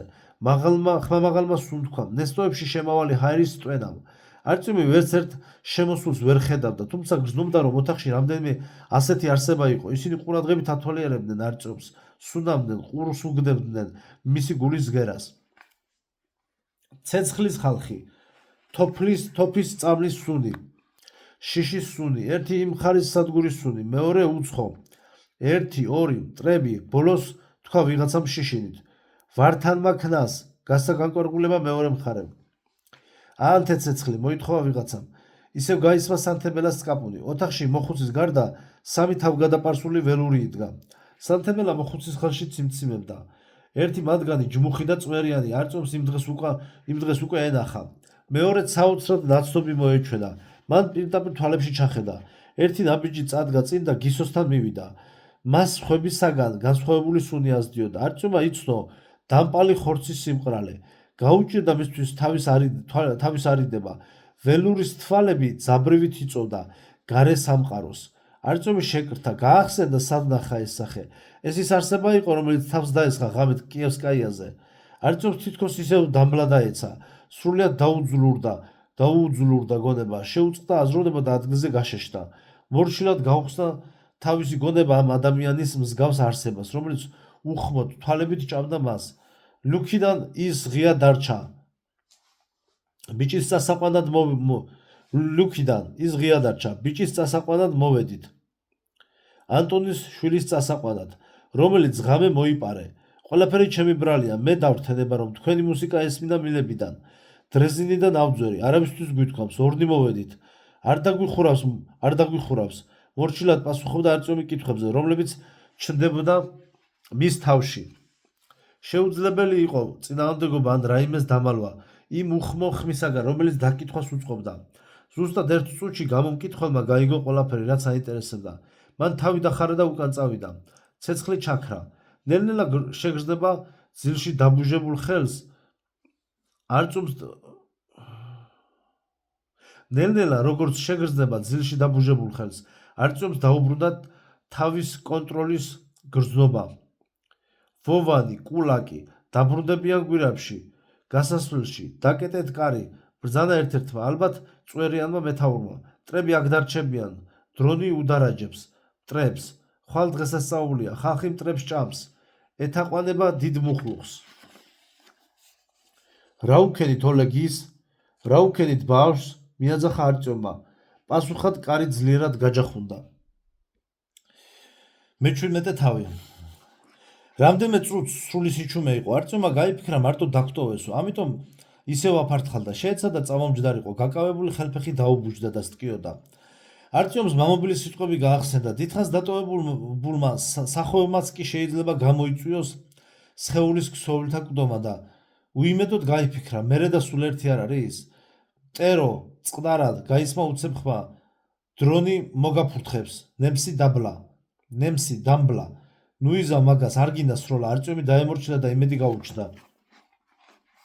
იქნებ შეიძლება დარაჯთან მოლაპარაკება და მისი დარწმუნება დაეხმაროს მათ, მაგრამ როგორ დაელაპარაკოს ველურს, რომელიც ალბათ მისი სიტყვების ნახევარსაც კი ვერ გაიგებს. ვინ არის დიდი მუხლუხი? არწივს პირველად ეს კითხვა მოუვიდა თავში. დიდი მუხლუხი, მიწა გააკეთა ყველაფერი, ადამიანი, დიდი მუხლუხი, ყველაფერი, დიდი მუხლუხის სიცოცხლე, დიდი მუხლუხის მტრები, მანქანების ხალხი, სიკვდილი. არასდროს გამიგონია რამე მასზე. არწივი ფრთხილად არჩევდა სიტყვებს. სად ცხოვრობს? დიდი მუხლუხი აქ ცხოვრობს, გვერდით. ყველა გასასვლელს დიდი მუხლუხი თხრის.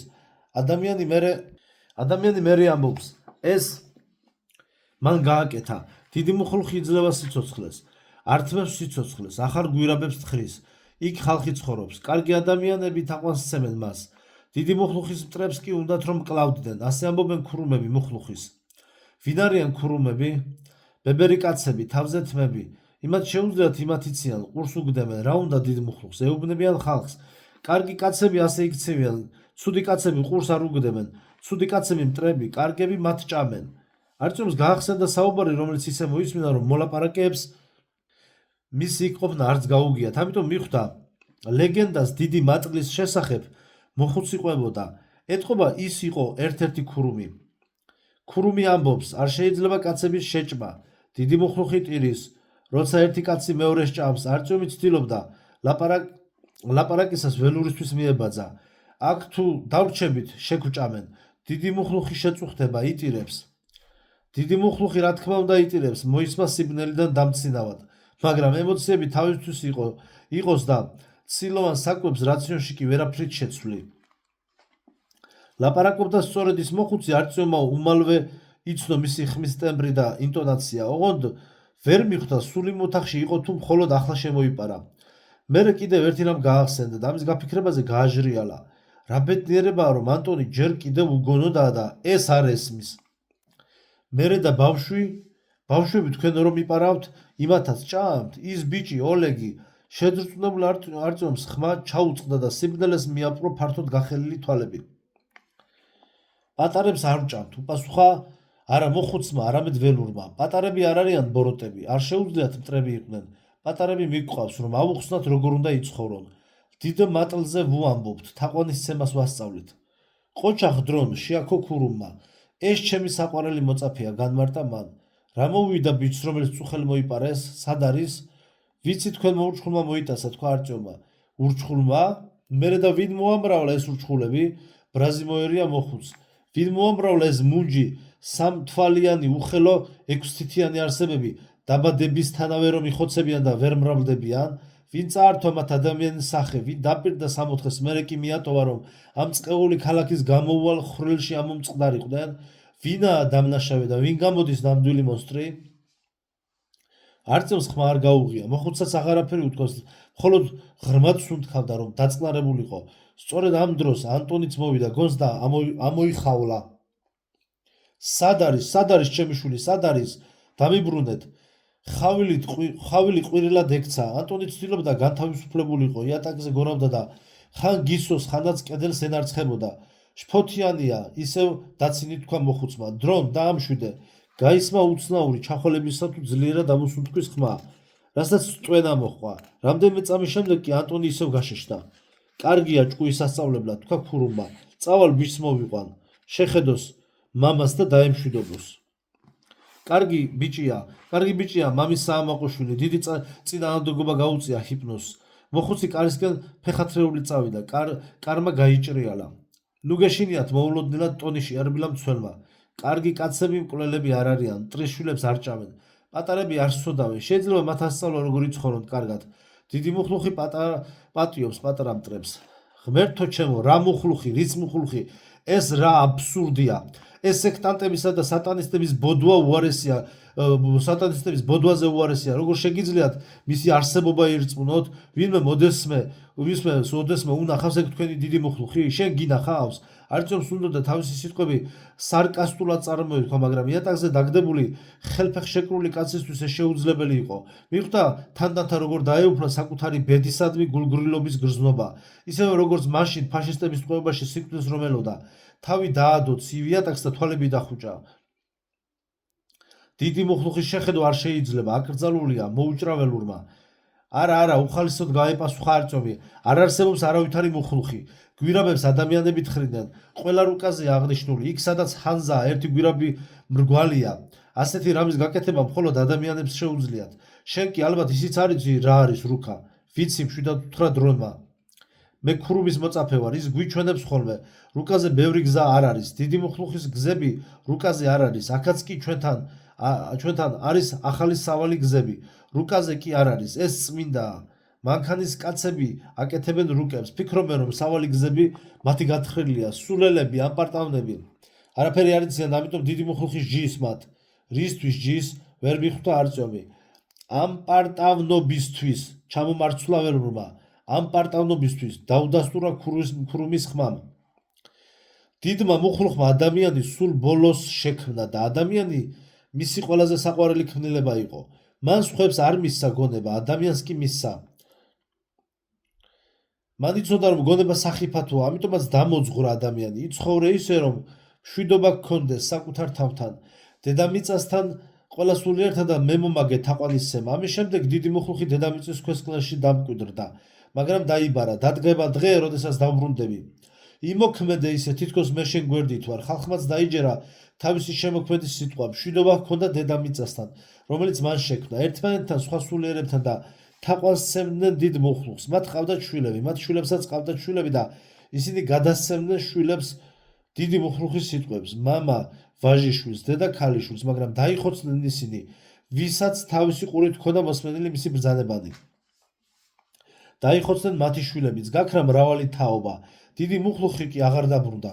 მაშინ ადამიანებმა უღალატეს მის მცნებებს და აღარ ასრულებდნენ მათ. მაშინ გამოჩნდნენ ისინი, რომლებმაც თქვეს, დიდი მუხლუხი არც ყოფილა ოდესმე და არც ახლა არის.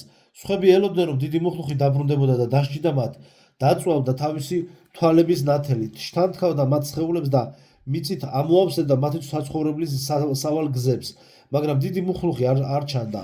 იგი მხოლოდ დასტიროდა ადამიანებს. მისი ცრემლები სიღრმიდან ამოდიოდა და ზედა სავალ გზებს ტბორავდა. მაშინ კი მათ, რომლებმაც უარყვეს თავიანთი შემოქმედი, თქვეს, ჩვენ არავის შემოქმედი ვართ, ჩვენ ყოველთვის ვარსებობდით. ადამიანი მშვენიერია და ძლიერი, შეუძლებელია მიწიერი მუხლუხის ქმნილება იყოს და თქვეს, მთელი დედამიწა ჩვენია, ჩვენ იყო და ჩვენი იქნება. სავალი გზები მასში დიდ მუხლუხს კი არ გაუყვანია, ჩვენ და ჩვენმა წინაპრებმა გავიყვანეთ. მათ გააჩაღეს ცეცხლი, დახოცეს დიდი მუხლუხის შექმნილი არსებები და თქვეს, აი, ყველა სულიერი ჩვენ გარშემო ჩვენია და ეს ყველაფერი აქ მხოლოდ იმისათვის არის, რომ ჩვენი შიმშილი დააცხროს. მათ შექმნეს მანქანები, რომ გარშემო მყოფნი უფრო ჩქარა დაეხოცათ, რომ ეთესათ სიკვდილი და მოესპოთ სიცოცხლე, რომელიც დიდმა მუხლუხმა შექმნა. მათ უნდათ მისი შექმნილი სამყაროს დამორჩილება, მაგრამ არც მაშინ ამოვიდა თავისი სამყოფელიდან. ისინი იცინოდნენ და კვლავ მის წინააღმდეგ მიდიოდნენ. მათ გადაწყვიტეს მუხლუხის დამამცირებლად მისი მსგავსი მანქანების შექმნა. შექმნეს კიდეც ასეთი მანქანები, შეძრუნდნენ შიგ და იცინოდნენ. აი ნახეთ, ახლა შეგვიძლია ჩვენ თვითონ ვმართოთ დიდი მუხლუხი, ერთი კი არა, ათეულები.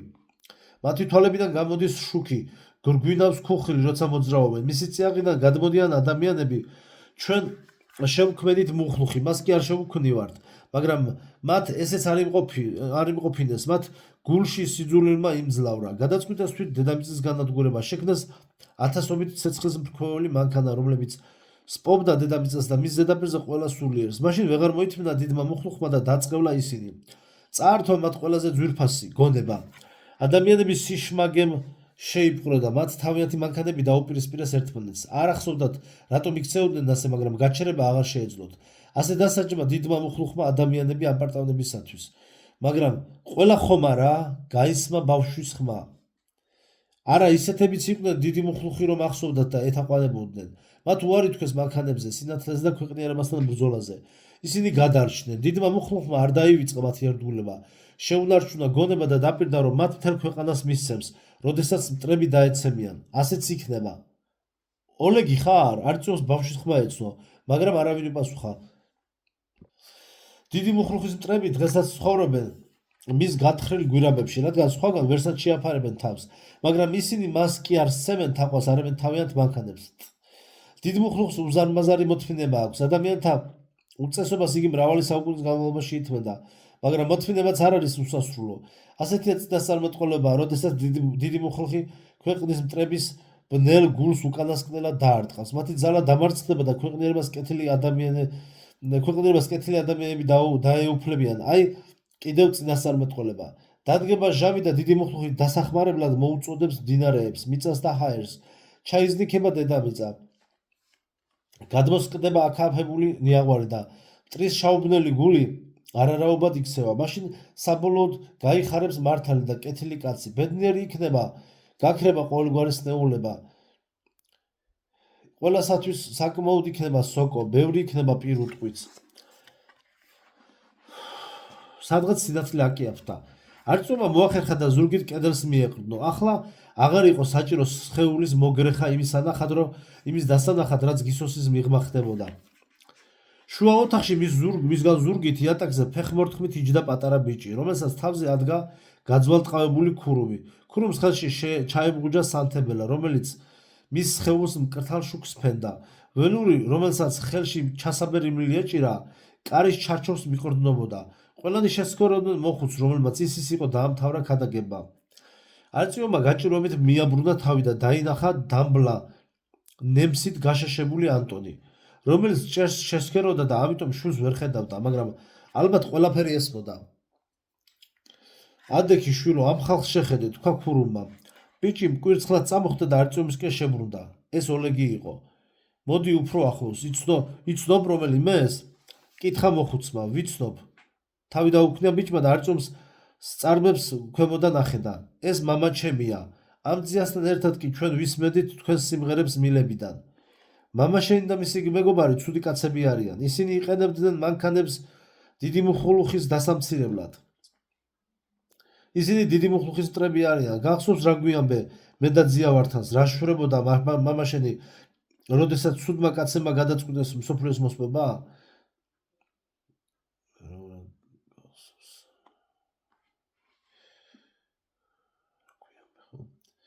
დიახ, ისევ დაუქნია თავი ოლეგმა. გვიამბე კიდევ ერთხელ. მოხუცმა სანთებელა მეორე ხელში გადაიტანა. მამაჩემი სარაკეტო ჯარებში მუშაობდა, ის მერაკეტე იყო, მეც ეს მინდოდა, როცა გავიზრდებოდი. არწიომს სუნთქვა შეეკრა. რატო ვერ მიხვდა რა ხდებოდა?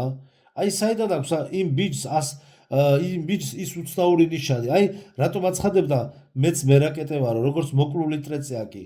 დამთხევა დაუჯერებელი იყო. სარაკეტო ჯარში მომსახურე ადამიანები მთელ მეტროში თითებზე დაითვლებოდა და ორი მათგანი კიევსკაიაზე აღმოჩნდა. განა ეს შემთხვევითი იყო? მერაკეტე. ამათ მეტი ბოროტება ჩაიდინეს, ვიდრე სხვა ყველამ ერთად. ისინი მართავდნენ იმ მანქანებს და მოწყობილობებს, რომლებმაც დაწვეს და გაანადგურეს თითქმის მთელი დედამიწა და თითქმის ყველა სულიერი მასზე.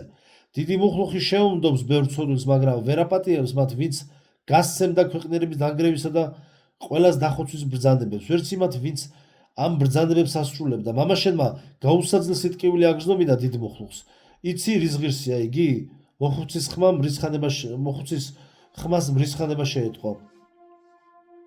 სიკვდილისა? დაეჭვებით იკითხა ბიჭმა. ჯერ ქურუმს გახედა, მერე იატაკზე მოკრუნჩხულ მამას. სიკვდილისა? დაუდასტურა ქურუმმა. ის უნდა მოკვდეს, რაც ადრე დაიხოცებიან ბოროტები, რომელთაც გული ატკინეს დიდ მუხლუხს, მით უფრო მალე აღსრულდება მისი დანაპირები. ქვეყანა მკვდრეთით აღდგება და მას კეთილ ადამიანებს გადასცემენ. მაშ მამა უნდა მოკვდეს, დაეთანხმა ოლეგი. ყოჩახ, მოხუცმა მიუალერსა ბიჭს და თავზე ხელი გადაუსვა. ახლა გაიქეცი. ითამაშე ძია ვართანთან და ბავშვებთან. ოღონდ ფრთხილად იყავი, სიბნელეში არ დაეცე. დრო გააცილე. მე კი ამათთან დავრჩები. ნახევარსაათში დაბრუნდი, სხვები მოიყვანე. ტობრებიც მოაყოლე, უნდა მომამზადოთ. სინათლე ჩაქრა. ველური სწრაფი და ბავშვის მსუბუქი ნაბიჯების ხმა მიწყდა. ქურუმმა ჩაახველა და არწივს უთხრა. ცოტას შენთან წავიმოსაიფებ. თუ საწინააღმდეგო არაფერი გაქვს, ჩვენ ჩვეულებრივ ტყვეებს არ ვიყვანთ. ბავშვები აგვყავს, რადგან ჩვენები სულ ჭირიანები და ამომტყუხები ჩნდებიან. ზდასრული ხალხის უმეტესობა აქ მოყვანიცას დარეტიანებულია. ძალიან მინდა მათთან ლაპარაკი, იქნება თვითონაც არ იყვნენ უარზე, მაგრამ მათ ძალიან მალე ჭამენ. მაშ რატომ ასწავლით იმათ, რომ ადამიანის ხორცის ჭამა ბოროტებაა? ცალკმად იკითხა არწომმა. აბა როგორ გითხრა? ეს სამომავლოდაა. თქვენ და მე, რა თქმა უნდა, ვერ მოვესწრებით, მაგრამ ახლა ყალიბდება მომავალი ცივილიზაცია, კულტურა, რომელიც ჰარმონიაში იქნება ბუნებასთან. მათთვის კანიბალიზმი იძულებითი ბოროტებაა. ცხოველური ცილების გარეშე ფონს ვერ გახვალ, მაგრამ ლეგენდები დარჩება და მაშინ გაქრება პირდაპირ მოთხოვნილება ადამიანთა დახოცვისა და ჭამისა. ისინი აღარ ჩაიდენენ ამას. აი მაშინ შეახსენებს დიდი მუხლუხი მათ თავის თავს. დასანანია, რომ იმ მშვენიერ დროში მოხუცმა ისევ უსიამოვნოდ ჩაიცინა. იცით იმდენი რა ვნახე უკვე მეტროში? თქვა არწიომმა.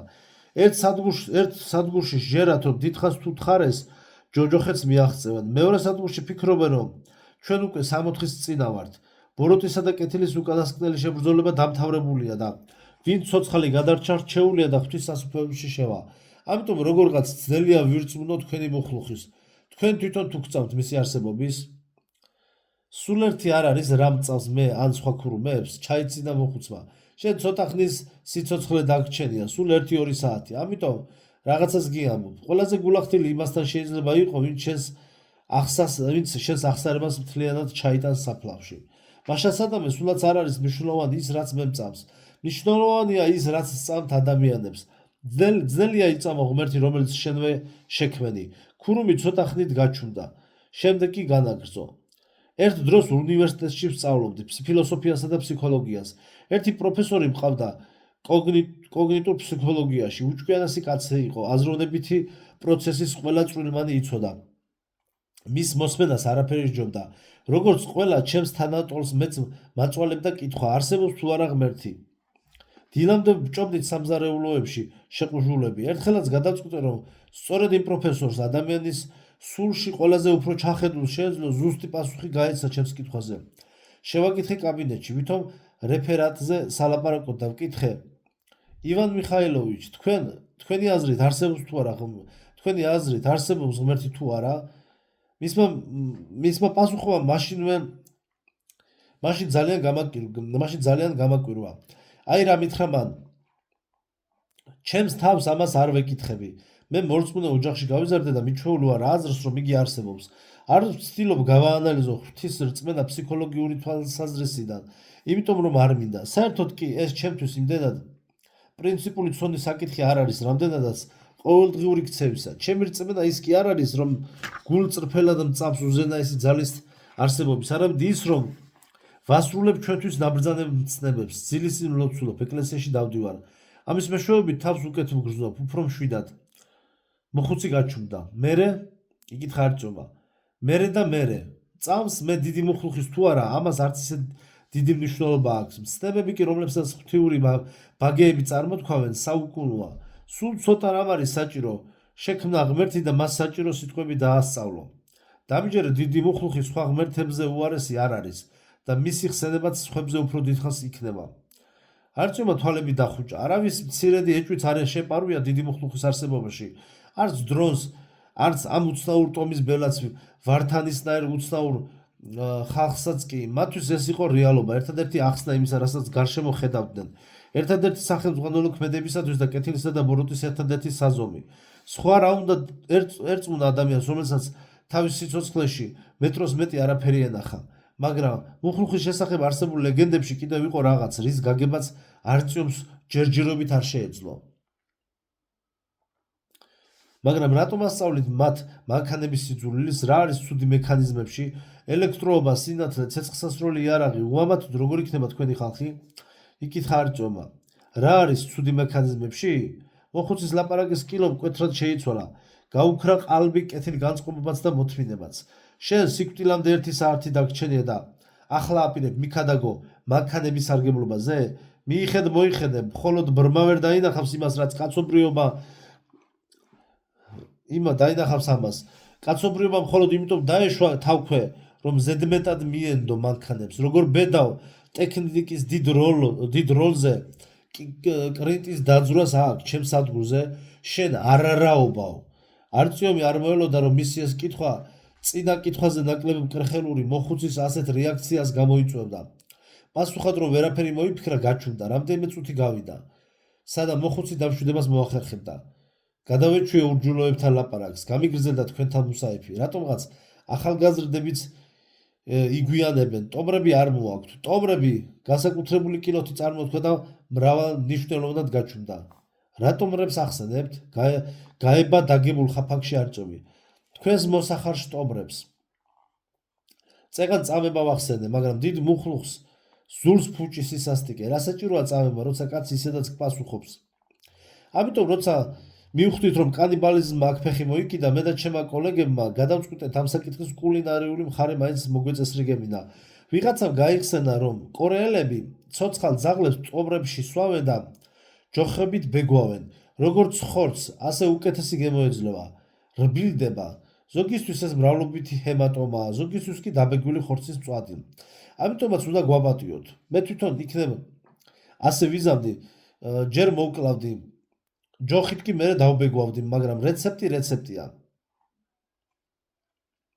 მოხუცმა სათებელა ანთო, რომ უკეთ დაინახა თავისი სიტყვების ეფექტი. რატომღაც იგვიანებენ, რამე ხო არ მოხდა? მოხუც ლაპარაკი ხმამაღლა წყმუტუნმა შეაწყვეტინა. მას მოჰყვა ყვირილი, სირბლის ხმა, ბავშვის ტირილი. ამის მომასწავლებელი სტვენა. სადგურში რაღაც ხდებოდა, ქურუმმა მიაყურა და ხმაურს, მერე სათებელა ჩააქრო და გაირინდა. რამდენიმე წუთში კარის ღრუბლზე მძიმე ჩექმების ხმა გაისმა და ვიღაცის დაბალმა ბანმა დაიგუგუნა. ჰეი, ცოცხლები ხართ? ვართ, აქა ვართ, არტიომი და ანტონი. რაც შეეძლო ხმამაღლა იყვირა არტიომმა.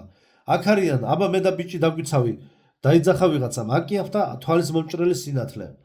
მოხუცმა გასასვლელს მიაშურა, მაგრამ იქ მდგარმა ლანდმა კისერში დაარტყა და წააქცია. ქურუმმა ერთი დაიხრიალა და ჩაჩუბდა. კარს მიხედე. რაღაცამ დაიგრგვინა, რასაც ჭერიდან კირის ჩამოცვენა მოჰყვა. არტიომმა თვალები დახუჭა და როცა გაახილა, ოთახში უკვე ორი ადამიანი იდგა. ასეთი რამ ჯერ არასდროს ენახა. ადამიანებს შავ უნიფორმებზე მძიმე გრძელი ჯავშა ჟილეტები ეცვათ. ორივე შეიარაღებული იყო ლაზერულ სამიზნიანი და მოყუჩიანი უცნაურად მოკლე ავტომატით. თავზე ტიტანის სქელი მუზარადები ეხურათ, როგორცაც ხაზის სპეცრაზმელები ატარებდნენ. ხელში მეტალის დიდი ფარები ეჭირათ. ერთ მათგანს ზურგზე ეკიდა ცეცხლმტყორცნი. მათ სწრაფად მოათვალიერეს ოთახი გრძელი ძლიერი ფარნების შუქზე. ფარნები ფორმით კომბლებს ჰგავდა. ესენი არიან? იკითხა ერთმა. ესენი არიან, დაუდასტურა მეორემ. პირველმა კარგად დაათვალიერა კარზე ჩამოკიდებული ბოქრომი. მერე უკან დაიხია და ჩექმა მთელი ძალით სთხლიშა გისოს. კარი გადმოვარდა არტიომისგან ნახევარ ნაბიჯზე. კაცმა ცალ მუხლზე დაიჩოქა და მუზარადის საფარი აიწია. ყველაფერი ცხადი გახდა. არტიომს თვალები მოჭუტული, მელნიკი დასცქეროდა. მან ფართო პირხეხა დანით გაუხსნა ხელფეხი ტყვეს. ცოცხალია, კმაყოფილებით აღნიშნა მელნიკმა. სიარული შეგიძლია? არტიომმა თავი დაუქნა, მაგრამ წამოდგომა ვერ შეძლო. დაბუჟებული სხეული არ ემორჩილებოდა. ოთახში კიდევ ორი კაცი შემოვარდა და მაშინვე დაიკავა თავდაცვითი პოზიცია კართან. რაზმში სულ 8 მებრძოლი იყო. თითქმის ისევე ეცვათ, როგორც პირველად შემოსულებს, მაგრამ ზოგიერთს ტყავის გრძელი ლამბადაც მოესხა. ერთმა მათგანმა ძირს დასვა იღლიაში ამოჭრილი ბავშვი, რომელსაც ხელზე წამოცმული ფარით იცავდა. ბავშვი გალიაში შეძვრა და ანტონს მივარდა. მამა, მე განგენ მომატყუე იმათ მხარეზე, ვითომ იმათ მხარეზე ვიყავი. მართლა ძიას კი ვაჩვენე, სად უნდა ეპოვე. მაპატიე მამა ხმა გამეცი. ბიჭი ძლივს იკავებდა ცრემლებს. თვალები დაჭყეტილი ანტონი კი უაზროდ შეცქეროდა ჭერს. ორ დამბლავებელ ნემს ერთ დღეში შეეძლო ბოლო მოეღო საგუშაგოს უფროსისათვის.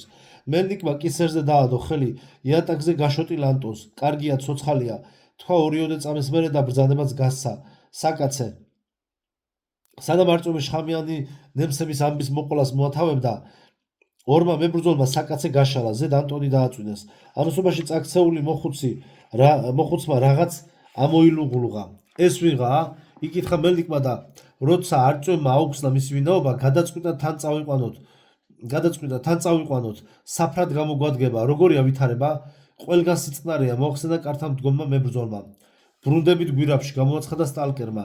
ბაზაზე უნდა მივიყვანოთ, დაჭრილები და მძევალი დავკითხოთ. დაიჭირე, მან არტიომს ავტომატი გადაუგდო. თუკი ყველაფერი რიგზე იქნება, მაგის გამოყენება არ დაგჭირდება. შენ ჯავშანიც კი არა გაქვს.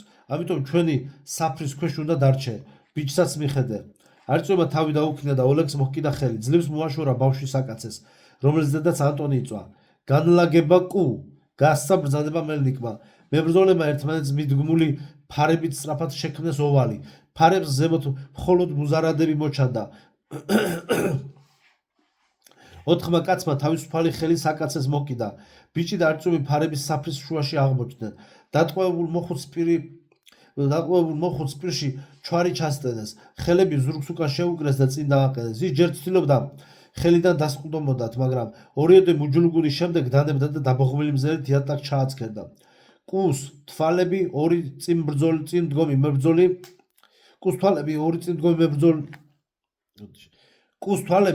დგომი მებრძოლი იყო. პირდაპირ მუზარადებზე დამაგრებული ღამის ხედვის სპეციალური ხელსაწყოებით. ბრძანებისთანავე რაზმის წევრები მოიხარნენ და სწრაფად დაიძრნენ წინ. მებრძოლებს შორის მოქცეული არტიომი ხელჩაჭიდებული მიათრევდა ოლეგს, მაგრამ ბიჭი ფეხს ვერ უწყობდა. ყმაწვილი ვერაფერს ხედავდა, მხოლოდ რაზმის წევრების ნაწყვეტი ფრაზებით ხვდებოდა საქმის ვითარებას. მარჯვნივ 3-ია, ქალები, ბავშვი. მარცხნივ თაღში ისვრიან, ფარებზე ნემსები არ აკუნდა. მოაშორე ეგენი, გაისმა ავტომატის ჯერი. 1 მზადაა, 2, მივდივართ. უკან ლომოვ, ისევ სროლა. საით, აქ გავლა შეუძლებელია. წინ აქ იგითხარით, მძევალს მიხედე. ჯანდაბა პირდაპირ თვალებთან გამიწუილა. ზდეკ, გაჩერდით. რა ხდება? ყველაფერი დაბლოკილია. იქ 40 კაცი იქნება. ბარიკადებია. შორს 20 მეტრში არისვრიან. გვერდიდან უნდათ შემოვლა. როდის მოასწრეს ბარიკადების აგება? ნემსები წვიმასავით ცვიოდა ფარებზე. მას ნიშანი რომ მისცეს ყველა მცალმუხზე დაიჩოქა, ისე რომ ჯავშანი ახლა თითოეულს ფარავდა. არწომიც მოიხარა რომ ბავშვს მოფარებოდა. საკაცე რომელზეც ანტონი იწვა ძირს დადგეს. ამიტომ მსროლელთა რიცხვი ორჯერ მეტი გახდა. არ უპასუხოთ, ვაცდით, ჩექმაზე მომხვდა. მოემზადეთ სინათლე სამდათვლაზე ფარნები და ცეცხლი, ვისაც ღამის ხედვა აქვს სამიზნე ახლავე შეარჩიოს. 1 როგორ ისვრიან, 2 3 ერთდროულად აინთო რამდენიმე მძლავრი ფარანი და აკაკან და ავტომატები. სადღაც წინიდან მოისმა სასიკვდილო დაჭრილთან შეძახილი და კვნესა. მერე სროლა მოულოდნელად შეწყდა. არწომა ყური მიუგდო. აგერ თეთრი დროშით ვითომ გვვნებდებიან? შეწყვიტეთ ცეცხლი, ახლა დაველაპარაკებით. მძევალი წინ დააყენეთ. აბა საით მიწევ? მიჭირავს, რა მარდი ბებრუცანაა. თქვენი ქურუმი გვყავს აქ. გზა მოგვეცით რომ გავიაროთ. დაიყვირა მელნიკმა. გზა რომ გვირაბში დავბრუნდეთ. ვიმეორებ, გზა მოგვეცით. აბა რა ხდება იქ? რა ხდება? რეაქცია 0. ხმას არ იღებენ. საერთოდ ესმით რამე? აბა მომინათეთ რომ კარგად დავინახო. ერთი შემახედეთ. მოლაპარაკება შეწყდა. მებრძოლები თითქოს ფიქრს მიეცდნენ. ჯერ წინ მდგომნი, მერე უკანა პოზიციაზეც. დაძაბული ავის მომასწავლებელი სიჩუმე ჩამოვარდა. რა ხდება იქ? იკითხა არწომა შეშფოთებით. არავინ უპასუხა, ყველა გაქვავებულიყო. არწომა ოლეგის პატარა მღელვარებისგან გაუფრილი ხელი იგრძნო ხელის გულზე. მე ვგრძნობ, ის მათ უყურებს. წაიჩურჩულა აკანკელებულმა ბავშვმა. ძევალი გაუშვი, თქვა უცებ მელნიკმა. არწომა ვეღარ მოითმინა, წელში გასწორდა და ფარებისა და მუზარადების ზევიდან გადაიხედა. წინ 10 ნაბიჯზე, იქ სადაც სინათლის 3 კაშკაშა სვეტი იკვეთებოდა, მაღალი, წელში წახრილი კაცი თამამად უსწორებდა თვალს სინათლის სხივებს. დაკოჟრილ ხელში თეთრი ნაჭერი ეკავა. ამ მანძილიდან კაცის სახე მკაფიოდ ჩანდა. იგი ძალზე გავდა ვართანს, რომელმაც სულ რამდენიმე საათის წინ არწომი დაკითხა. ყმაწვილმა ჩაიმუხლა ფარებთან და თავისი ავტომატი საბრძოლო მზადყოფნისათვის მოამზადა. სცენა, რომლის მოწმეც იგი ახლახან გახდა, ჯერ კიდევ თვალწინ ედგა. ერთდროულად საზარელმა და მომნუსხველმა სანახაობამ არწიომს მოაგონა ძველი საბერძნეთის ლეგენდები და მითები. წიგნი, რომელსაც ბავშვობაში ხშირად ათვალიერებდა. ერთ-ერთი მითი ეხებოდა ნახევრად ადამიანის სახის მქონე ურჩხულს, რომლის შეხედვაც მამაც მებრძოლებს ქვად აქცევდა. არწიომ ამოისურთხა, ნებისყოფა დაძაბა და თავის თავს უბრძანა. არ შეეხედა პირისპირ ამ კაცისათვის. წამოხდა როგორც ზამბარაზე დამაგრებული სათამაშო და ჩახმახს გამოკრათითი. მაყუჩიანი ავტომატებითა და ჩასაბერი მილებით შეიარაღებული მოწინააღმდეგეები აქამდე ისე ისროდნენ, რომ ხმა არ ისმოდა. ახლა კი კალაშნიკოვის ჯერმა თითქოს შეაზანზარა სადგურის თაღები. არწიომი დარწმუნებული იყო, რომ მიზანს არ ააცნიდა, მაგრამ მოხდა ის, რისიც ყველაზე მეტად ეშინოდა. იმ არსებამ რაღაცნაირად ამოიცნო მისი განზრახვა და როგორც კი თავი ასცდა ფარებს, არწიომის მზერა ურჩხულის უსიცოცხლო თვალების მახეს წააწყდა. არწიომმა მოასწრო ჩახმახის დასხლეტა, მაგრამ უხილავმა ხელმა თოფის ლულა მშვიდად გასწია გვერდზე. თითქმის მთელი ჯერი განზე წავიდა. მხოლოდ ერთი ტყვია მოხვდა იმ არსებას მხარში. მას რაღაც მკვეთრი ხორხის მიერი ბგერა აღმოხდა და სწრაფი თვალით ძნელად დასანახავი მოძრაობით სიბნელეში გაუჩინარდა. კიდევ რამდენიმე წამი, გაიფიქრა არწომმა. სულ რამდენიმე წამი. როდესაც მელნიკის რაზმი ბრძოლით მოიწევდა გამარჯვების პარკისაკენ, მის მხარეზე იყო მოულოდნელობის ელემენტიც, მაგრამ ახლა, როდესაც ველურებმა მოაწესრიგეს არაადამიანებისგან შემდგარი დაცვა, მათ მიერ შექმნილი ბარიერის გარღვევის შანსი 0-ს უტოლდებოდა და ერთადერთი გამოსავალი რჩებოდა გაქცევა სხვა მიმართულებით. ურცებ არწიომს გაახსენა, რომ მათ ციხის მცველს ერთხელ წამოსდა. სადგურიდან უცნობი მიმართულებით მიდის გვირაბები, რომელიც მეტროს რუკაზე არ არის დატანილი. აქ სხვა გვირაბებიც არის? ჰკითხა ოლეგს. გადასასვლელი სიქით კიდევ ერთი სადგურია. ზუსტად ამისნაირი, თითქოს სარკეშია. ბავშვმა თითი გაიშვირა, ჩვენ თამაშობდით ხოლმე. იქ კიდევაა გვირაბები, მაგრამ ჩვენ გვითხრას იქ მისვლა არ შეიძლებაო. უკან ვიხევთ გადასასვლელისკენ. არტიომა სადა ხმა სტალკერის ბანისათვის მიემსგავსებინა. რა ჯანდაბა ხდება აქ? უკმაყოფილო წაიბუტპუტა სტალკერმა. ეთყობოდა იგი გონს მოვიდა. არტიომა მხარში წაავლო ხელი და სხაპას ხუფით მიაყარა. ჩქარა, მათ რაღაც არსება ჰყავთ და გვაჰიპნოზებს. ამ ბარიკადს ვერ გავარღვევთ. გადასასვლელს იქით სხვა გადასასვლელიც არის. მართალია ეს სადგური ხო ორმაგია, უკან ვიხევთ. გადაწყვიტა სტალკერმა. ბარიკადი დაიცავით უკან, ნაბიჯითი არ. მებრძოლები ნელა მძიმე დამოძრავდნენ. მელნიკი ახალი ბრძანებებით აფხიზლებდა მათ. მან შეძლო რაზმის ახლებურად დაწყობა და უკანდახევის დაწყება იქამდე, სანამ მოწინააღმდეგე ახალ ნემსებს დააყრიდა სიბნელიდან. როდესაც სადგურის მეორე ნახევარზე გადასასვლელი საფეხურებს მიაღწიეს, ერთ-ერთმა მებრძოლმა, რომელიც სულ ბოლოს მოდიოდა, წამოიყვირა და ხელი წვივზე იტაცა. რამდენიმე წამში კი ძლიერი კრუნჩხვით ერთიანად დაგრეხილი ძირს დაეცა. რაზმით შეჩერდა. ფარებით დაცული ორი თავისუფალი მებრძოლი შეეცადა აეყენებინა თავისი ამხანაგი, მაგრამ ყველაფერი დამთავრებული იყო. დაჭრილს სხეული ელვისის სწრაფით ულურჯდებოდა, პირიდან კი დუჟი გადმოსდიოდა. არტიომმა უკვე იცოდა ეს რასაც ნიშნავდა. აიღე ფარი, მუზარადი და ავტომატი, სწრაფად უბრძანა მელნიკმა არტიომს და დანარჩენებს დაუყვირა. უკან ვიხევთ. ტიტანის მუზარადი აგონიაში მყოფის დუჟს გაესვარა. ამიტომ არტიომმა ავტომატიდან ფარი იკმარა. ავტომატის ჯერი მოატარა გარშემო, იმ იმედით, რომ სიბნელეში მიმართულ მკვლელებს დააფრთხობდა. რაზმის ბოლოში დადგა, ფარი მოიმარჯვა და სხვებს მიჰყვა. უკვე თითქმის მირბოდნენ. მერე ვიღაცამ შორს წინ კვამლის კოჭი ააბოლა. რაზმმა რეულობით ისარგებლა და ქვემოთ სავალ ნაწილზე ჩასვლა დაიწყო. კიდევ ერთმა მებრძოლმა წამოიყვირა და დაეცა ძირს. ახლა საკაცე, რომელზედაც დაჭრილი ანტონი იწვა, მხოლოდ სამ მებრძოლს მიჰქონდა. არტიომმა ფარის წინ გამოსვლა ვერ გაბედა, ამიტომ რამდენჯერმე ალალბედზე გაისროლა უკან. შემდეგ უცნაური სიჩუმე ჩამოვარდა.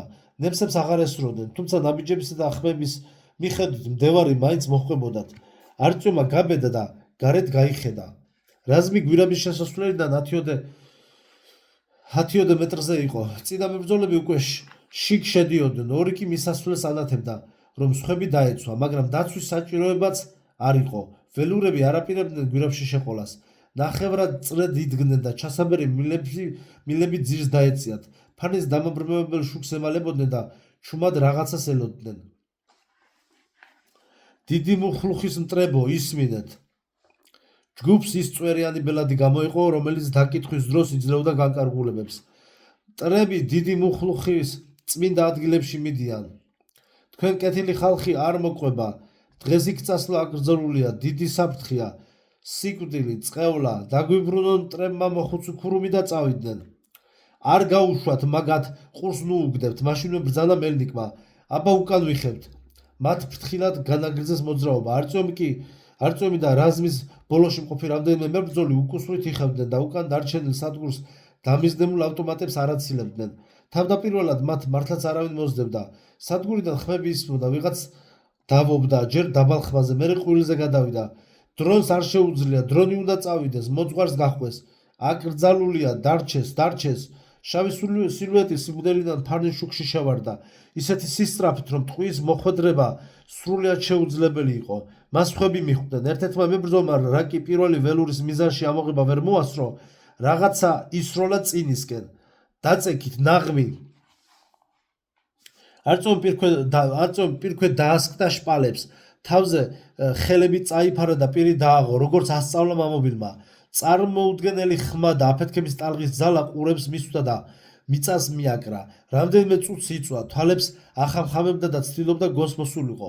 ყურები უწიოდა, თვალწინ ფერად ლაქებს ხედავდა. პირველი ხმა, რომელიც გაიაზრა, იყო ნაწყვეტი სიტყვები, რომლებსაც ვიღაც გაუთავებლად იმეორებდა. არა, არისროლო, დრონს იარაღი არ აქვს, არისროლო. არტიომმა თავი ასწია და მიმოიხედა. იქ სადაც ხეობი ერთმანეთს კვეთდა, ხელებაწეული იდგა ის ველური, რომელიც მათ დაარაჯობდა გალიაში. ორი მებრძოლი ავტომატს უმიზნებდა და ბრძანება სელოდა. სხვები დგებოდნენ, ტანსაცმელს იბერტყავდნენ. ჰაერში მძიმე მტვერი იდგა. სადგურის მხრიდან მწვავე ბოლი მოდიოდა. რა დაინგრა? იკითხა ვიღაცამ. ერთმა ნაღმა უქნა. ძლივს დგას მთელი მეტრო. უსამაგიეროდ აღარ მობედავენ აქეთ, სანამ ჩახერგილს გაწმენდნენ. ეს შეკარით, თან წავიყვანთ, მივდივართ, დრო აღარ გრჩება. არ ვიცით გონს როდის მოვლენ. გასაბრძანდება სტალკერმა. შესვენება მხოლოდ 1 საათის შემდეგ ჰქონდათ. ამ ხნის განმავლობაში გვირაბში რამდენჯერმე მეორე სავალი გზა გამოჩნდა. ამიტომ წინ მიმავალ სტალკერს მოუხდა არჩევანის გაკეთება. გვირაბის განტოტებათა შორის ერთ ადგილას კედელში დატანებულ თუჯის უზარმაზარ ანჯამებს ოდესღაც ალბათ სქელი დარაბები ეჭირა. მათ გვერდით ჰერმოსაკეტის ნამტვრევები ეყარა. ამის მეტი საინტერესო არაფერი შეხვედრიათ. გვირაბი იყო ცარიელი, ჩაშავებული და სიცოცხლის ნიშანწყალი არსად ჩანდა. მიდიოდნენ ნელა, ტყვე მოხუც ფეხი ეშლებოდა. რამდენჯერმე წაიფორხილა და მიწაზე დაეცა. დროებით უხალისოდ ადგამდა ნაბიჯს. სულ რაღაცას ბუტბუტებდა თავისთვის, ახსენებდა რაღაც აკრძალვასა და წყევლას, სანამ მასაც არ ჩასჩარეს პირში ჩვარი. როდესაც სტალკერმა რაზმს შეჩერების ნება დართო და ღამის ხედვის აპარატებიანი მზვერავები გაგზავნა ორივე მხარეს 50 მეტრის მანძილზე, ქანს გამოლეული ქურუმი მიწას დაასკდა. ველურმა საცუდავი ღმუილი მორთო და მიახვედრა გამყოლები, მოხუცთან მიეყვანათ. მერე დაიჩოქა და შეკრული ხელებით თავზე გადაუსვა. ოლეგი მივარდა საკაცეს, რომელზედაც მამამისი იწვა და ატირდა. ანტონს დამბლამ გაუარა, მაგრამ უგრძნობლად იყო. ამასობაში სტალკერმა ხელით ანიშნა არწმუნს და განზე გაიყვანა. როგორ მოგვაგენით? უკვე იმედი გადამეწურა, ვიფიქრე შეგვრჭამდნენ. გამოუტყდა იგი მელნიკს. საძებარიც არ ყოფილხართ. დრეზინა პირდაპირ ლიუკთან დატოვეთ. გუშაგებმა 9 საათში შენიშნეს, როცა ანტონი ჩაის დასალევად არ დაბრუნდა. თვითონ ვერ გაბედეს იქ ცხვირი შეყოფა. დარაჯი დააყენეს და უფროს მოახსენეს. შენ სულ ცოტაზე ასწდი ჩემს მოსვლას. მერე კი წავედი სმოლენსკაიას ბაზაზე, რომ დამხმარე ძალა მიგვიღო. მართალია განგაშის გამო იყო, მაგრამ დრო მაინც ყოველთვის საჭიროა. მარტო მაიაკოვსკაიაზე მივხვდი როგორ იყო საქმე. იქაც ასე იყო, ჩამოგრეული გვერდითი გვირაბი. მე და ტრეცია კი იქ დავცილდით ერთმანეთს. რუკით ვეძებდი შესასვლელს. 50 მეტრით დავშვებდით სულ 3 წუთით. ის ალბათ უფრო ახლო მოხდა შესასვლელთან. ვეძახი, არ მცემს ხმას. მივარდი, წევს მთლად ლურჯი გასიებული. პირიდან დუჟი გადმოსდის. ძებნის თავი აღარ მქონდა, ფეხებში ვწვდი და სადგურისკენ წავათრიე. ამასობაში გამახსენდა სემიონოვიჩი და მისი მონაყოლი მოწამლულ გუშაგზე. მაშინვე მივხვდი ყველაფერს და სასწრაფოდ კაცი გამოგიგზავნე, რომ სადგურზე დარჩენილიყავი. მოვაგვარე საქმეები და დაუბრუნდი, მაგრამ ვეღარ მოგისარი. ნუ თუ მაიაკოვსკაიაზეც არიან, გაიკვირვა არწიომმა. კი, მაგრამ როგორ აღწევენ გამარჯვების პარკიდან? აღწევენ. სტალკერმა მოიხადა მძიმე მუზარადი და ძირს დადო. ბოდიში, მაგრამ ჩვენ აქ მარტო შენ გამო არ მოვსულვართ, დასაზვერადაც ვართ. მე მგონი აქედან კიდევ ერთი გასასვლელი უნდა იყოს მეტრო 2-სკენ. აი, ამ გასასვლელით მიაღწიეს შენმა კაციჭამიებმა მაიაკოვსკაიას. სხვათა შორის იქაც ასეთივე ამბავია. ბავშვები ღამღამობით ქრებიან სადგურიდან. საერთოდ კი ეშმაკმა იცის კიდევ სად დაძრწიან, ჩვენ კი აზზე არა ვართ. ესე იგი, თქვენ გინდა თქვათ აზრი, რომელიც დაებადა არწმუნს ისეთი შეუძლებელია ჩვენა, რომ მისი ხმამაღლა გამოთქვაც გაუჭირდა. ესე იგი, თქვენ გინდა თქვათ, თქვენ ფიქრობთ მეტრო 2-ში 2-ის შესასვლელი სადღაც აქ არის? ნუ თუ D6-ის მეტროს იდუმალი აჩრდილის ჭიშკარი აქ არის. მათ გვერდით არწმუნს გაახსენდა ჭორები, ლეგენდები და თეორიები მეტრო 2-ის შესახებ. მთელი სიცოცხლის განმავლობაში ყურები ჰქონდა გამოჭედილი ამ ზღაპრებით. აი, თუნდაც უჩინარი დამკვირვებლების ამბავი პოლიანკაზე, რომ უამბო ორმა უცნაურმა კაცმა. არწიომმა უნებურად მიმოიხედა. თითქოს იმ უჩინართა დანახვას ელოდა. მეცაც გეტყვი, თვალი ჩაუკრა სტალკერმა, ვფიქრობ, რომ უკვე შიგ ვართ. ამის დაჯერება უკვე შეუძლებელი იყო. არწიომმა ერთ მებრძოლს ფარადი სთხოვა და გვირაბის კედლების შემოწმებას შეუდგა. შეამჩნია, რომ სხვები გაოცებით ადევნებდნენ თვალს. არწიომს მშვენივრად ესმოდა, რომ სულელივით იქცეოდა, მაგრამ თავს ვერ მოერია. თვითონაც არ ესმოდა რომ რის ნახვას ელოდა მეტროორში ოქროს რელსების ძველებურად მაცხოვრებელ ადამიანს რომლებმაც არაფერი იცოდნენ საზარელ დღევანდელობაზე სიუხვეს ღმერთებს არტემმა კარგა მანძილი გაიარა მაგრამ ვერაფერს მიაგნო და რაზმთან დაბრუნდა სტალკერი ელაპარაკებოდა მებრძოლს რომელიც ველურს დარაჯობდა ამათ რა უყოთ მშვიდად იკითხა დარაჯმა ჯერ დაველაპარაკოთ უფასუხა სტალკერმა იგი დაიხარა და ჯერ მოხუცს გამოუღო პირიდან ჩვარი მერე მეორე ტყვესაც მოძღვარო დრონი შენ მოყვება მე შენ მოყვები მოძღვარო მაშინვე აქაკანდა ველური თავზე დაადგა მოხუცს რომელიც კუდესოდა დრონი არა აკრძალვას დრონი მზადაა დაემოკლან დიდი მუხლუხის მტრებმა მაგრამ დრონი ბოლომდე შენ მოყვება იქით რაღაცა მუხლუხი რაღაცა ან წმინდა გასასვლელები იკითხა მელნიკმა მოხუცი დუმდა დრონმა შიშნარევი მზერა გააპარა დარაჯებისაკენ და ხაპას ხუპით დააყარა დიდი მუხლუხის წმინდა გასასვლელები აკრძალულია იქ შეიძლება გამოჩნდეს დიდი მუხლუხი ადამიანმა შეიძლება დაინახოს აკრძალულია შეხედვა მარტო ქურუმებს შეუძლიათ დრონს ეშინია მაგრამ მიდის დრონი მოძღვარს მიყვება მუხლუხი რაღაცა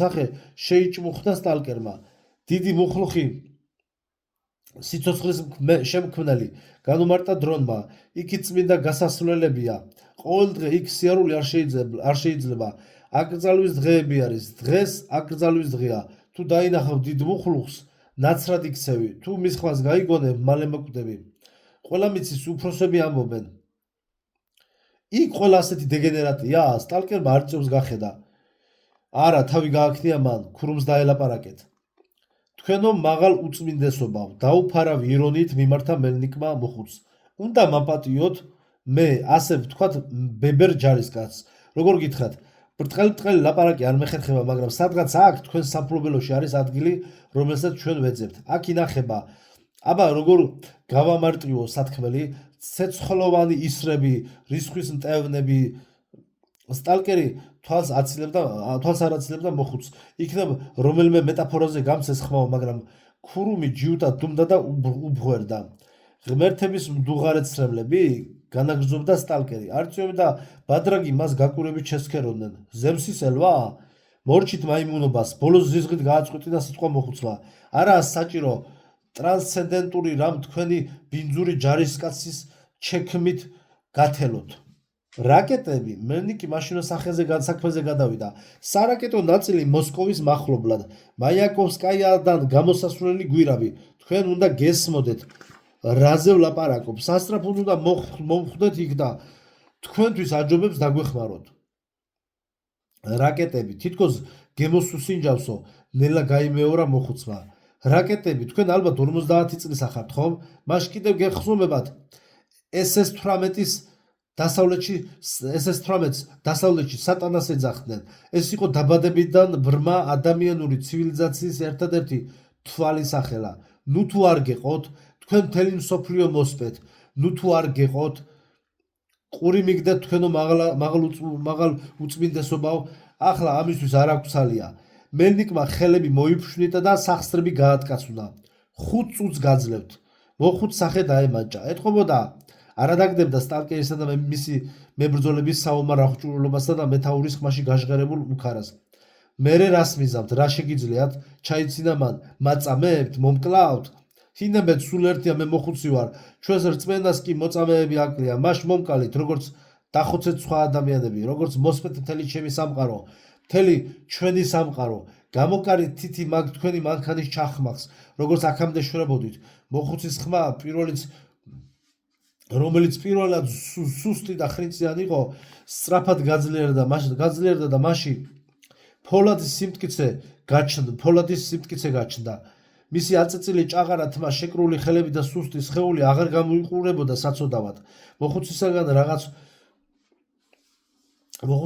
რაღაც უცნაური ძალა გადმოდიოდა ყოველი ახალი სიტყვა უფრო ძლიერი და მრისხანე იყო ვიდრე წინა თქვენ არ დაგჭირდებათ ჩემი მოხრჩობა საკუთარი ხელით არ ჩემი აგონიის ნახვა წყეული მციყავით თქვენი მანქანებიანად თქვენ სიცოცხლეც გააუფასურეთ და სიკვდილიც გიჟი გგონივართ არა მაგრამ ნამდვილი გიჟები თქვენ ახართ თქვენ მამები და თქვენი შვილები განა საშიში საგიჟი არ იყო, რომ მოინდომეთ მთელი ქვეყნიერების დამორჩილება და ბუნებისათვის ლაგამის ამოდება? შემდეგ კი, როცა თქვენი თავი და თქვენაირები შეიძულეთ, მოინდომეთ საბოლოოდ მოგესმოთ კაცობრიობა. გინახავთ როგორ მოხდა ეს? გინახავთ თუ არა ის რაც მე ვნახე? ცა ჯერ დადნა, მერე კი ქვის ღრუბლებით დაიფარა. მდინარეები და ზღვები ადუღდა და ნაპირზე გამორიყა ცოცხლად მოხარშული ადამიანები, რომლებიც შემდგომ გაყინულ ჟელედ იქცნენ. გინახავთ მზე რომ წლობით აღარ ჩადაცაზე? გინახავთ თვალის დახამხამებაში მტრად ქცეული სახლები და ნაცრად ქცეული ადამიანები? გაგიგონიათ მათი მუდარა გვიშველეთო? გინახავთ ეპიდემიების მსხვერპლი და დასხივებით და დასნეულებული? გაგიგონიათ მათი წყევლა კრულა? შეხედეთ ამას, მან დრონს მიაშვირა ხელი. მან დროს მიაშვირა ხელი. შეხედეთ, ყველა უხელოს, უთვალოს 6 თითას, ისინიც კი ვინც ახალი ნიჭი შეიძინა, თქვენ გთვლიან დამნაშავედ. მუხლზე დაჩოქილი დრონი აღტკინებული სახით ისმენდა თავისი ქურუმის ყოველ სიტყვას. თვით არწიომმა იგრძნო რაღაც აღტკინების მსგავსი. ბადრაგის მებრძოლებმაც უნებურად უკან დაიხიეს. მხოლოდ მელნიკი იდგა აუღელვებლად და თვალს არ აშურებდა მოხუცს. გინახავთ ამ მსოფლიოს განადგურება? განაგრძობდა ქურუმი. იცით ვინ არის დამნაშავე? იცით ვინ იცის მისი სახელი? ვინც ღილაკის ერთი დაჭერით სპოვდა 100,000-ობით ადამიანს, რომელთა სახელები არც კი იცოდა? ვინც უსიერ ტყეს დამწვარდობნო დაქცევდა? რა უქენით ამ სამყაროს? ჩემს სამყაროს როგორ გაბედეთ თქვენს თავზე აგեղოთ პასუხისგებლობა და არარაობად გექციათ? იგი ქვეყნიერებას ამაზე უარესი ბოროტება არ უნახავს, ვიდრე თქვენი ჯოჯოხეთური მანქანური ცივილიზაცია, რომელიც უსიცოცხლო მექანიზმებს ბუნებას უპირისპირებს. მან ყველაფერი ქნა იმისათვის, რომ საბოლოოდ გადაეთრუგნა შთაენთხა და მოენელებინა მსოფლიო, მაგრამ მეტისმეტი მოუვიდა და მოსპო თქვენი ცივილიზაცია. ესაა კიბო სიმსივნე, ესაა უზარმაზარი ამება, რომელიც ხარბად ისრუტავს ყველაფერს, რაც მის გარშემოა, სასარგებლო და ნოყიერი. თვითონ კი გამოსცემს მყრალ მოწამლულ ნარჩენებს. ახლა კი ისევ რაკეტები გჭირდებათ.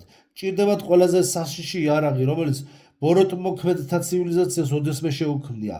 რისთვის? რომ დაწყებული მოათაოთ, რომ უკანასკნელი ცოცხლად დარჩენილი დააშანტაჟოთ, ხელისუფლება ჩაიგდოთ ხელში? მკვლელებო, ბძულხართ, ყველანი ბძულხართ. გაცოფებული ყვირო და სანამ ხველება არა უტყდა, კრინტი არავის დაუძრავს. მოხუცს ხველებამ გადაუარა და განაგრძო. მაგრამ თქვენი დროც გადის. მე ვეღარ მოვესწრები ამას, მაგრამ თქვენ სხვები შეგცვლიან. მოვლენ ისინი, ვისაც ესმის ტექნიკის საშიშროება. ვინც შეძლებს მასზე უარის თქმას, თქვენ გადაგვარების გზაზე გახართ. ბევრი დრო აღარც დაგრჩენიათ, როგორ ვნანობ, რომ თქვენს აგონიას ვერ მოვესწრები, მაგრამ ჩვენ აღზრდით შვილებს, რომლებიც ამას ნახავენ. ადამიანი ინანებს, რომ თავისი აპარტამენტების გამო მოსპო ყველაფერი, რაც მისთვის ყველაფერზე ძვირფასი იყო. საუკუნეობრივი სიცრუისა და ტყუილის შემდეგ, ბოლოს და ბოლოს ისწავლის კეთილისა და ბოროტის, სიმართლისა და სიცრუის გარჩევას. ჩვენ აღზრდით იმათ, ვინც დედამიწას თქვენ შემდეგ დაიმკვიდრებს, იმისათვის კი, რომ თქვენი აგონია არ გახანგრძლივდეს, ჩვენ გულმოწყალების ხანჯალს შიგ გულში ჩაგცემთ სულ მალე. თქვენი გამომპალი ცივილიზაციის დამჭკნარ გულში. ეს დღე ახლოვდება. გააფთრებულმა მოხუცმა ფეხებში მიაფურთხა მელნიკს. სტალკერმა თვალუტეხად ახედა სიძულვილისაგან აკანკალებულ მოხუცს. მერე გულხელ დაჭდობილმა დამცინავი კილოთი ჰკითხა.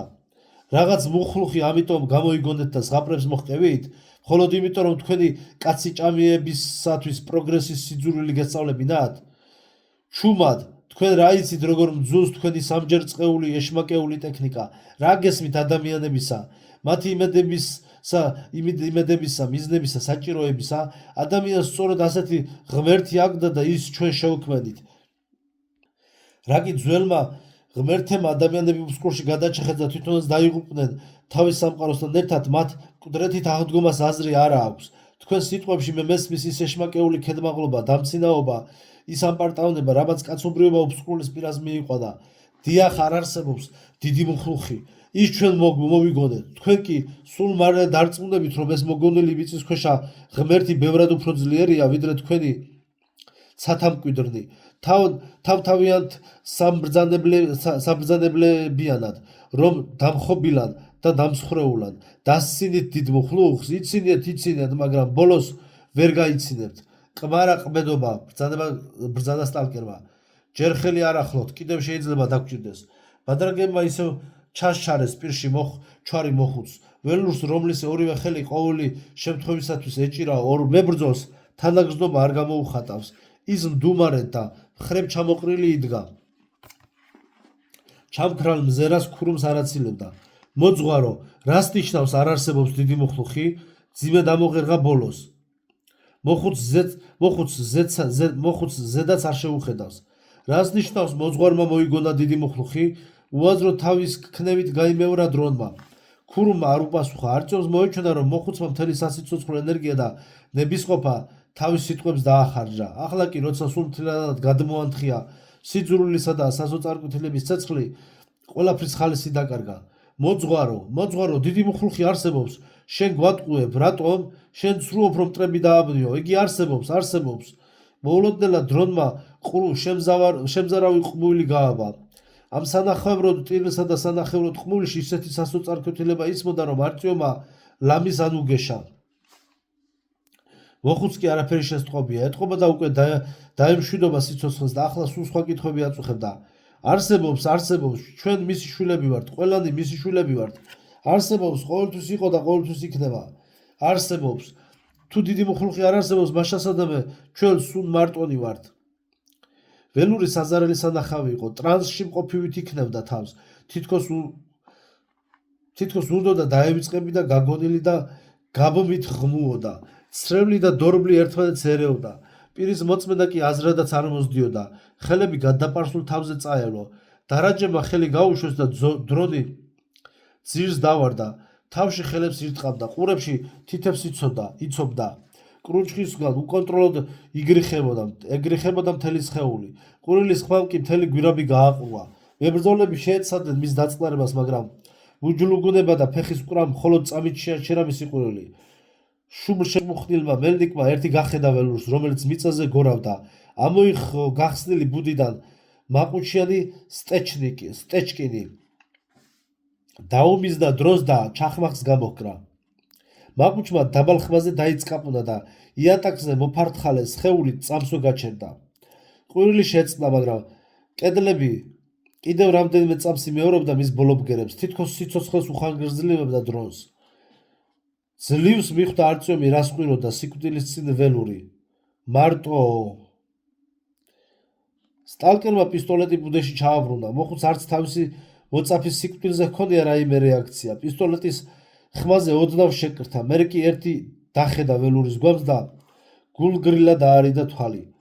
აბა მივდივართ, ბრძანა მელნიკმა. ამ ხმაურზე ახლა აქ ნახევარი მეტრო მოიყრის თავს. რაზმი სწრაფად ჩადგა მწყობში. არწივი ბოლოში დააყენეს და ძლიერი ფარანი და ერთ-ერთი მებრძოლის ჯავშაშილეთი გადასცეს. წუთის შემდეგ უკვე გვირაბში მიდიოდნენ. არწივს ბოლოში სულა უჭირდა. ფეხებს ძლივს მიათრევდა. შპალებზე ბორძიკობდა და უმწეოდ უყურებდა წინ მიმავალ მებრძოლებს. ყურებში ჯერ კიდევ ველურის ხმა ედგა.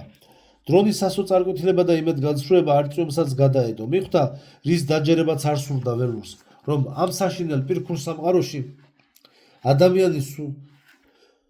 ადამიანი სულ მარტოა. საკვირველი ის იყო, რომ მხოლოდ ველურის გაუსაძილსით კივილით ახსავსე კივილმა უაზრო მოგონილი ღვთაებას რომ ისტიროდა, მიახვედრა არწივი რა ასაზრდოებს ადამიანთა რწმენას, მარტოობის საყოველთაო გრძნობა.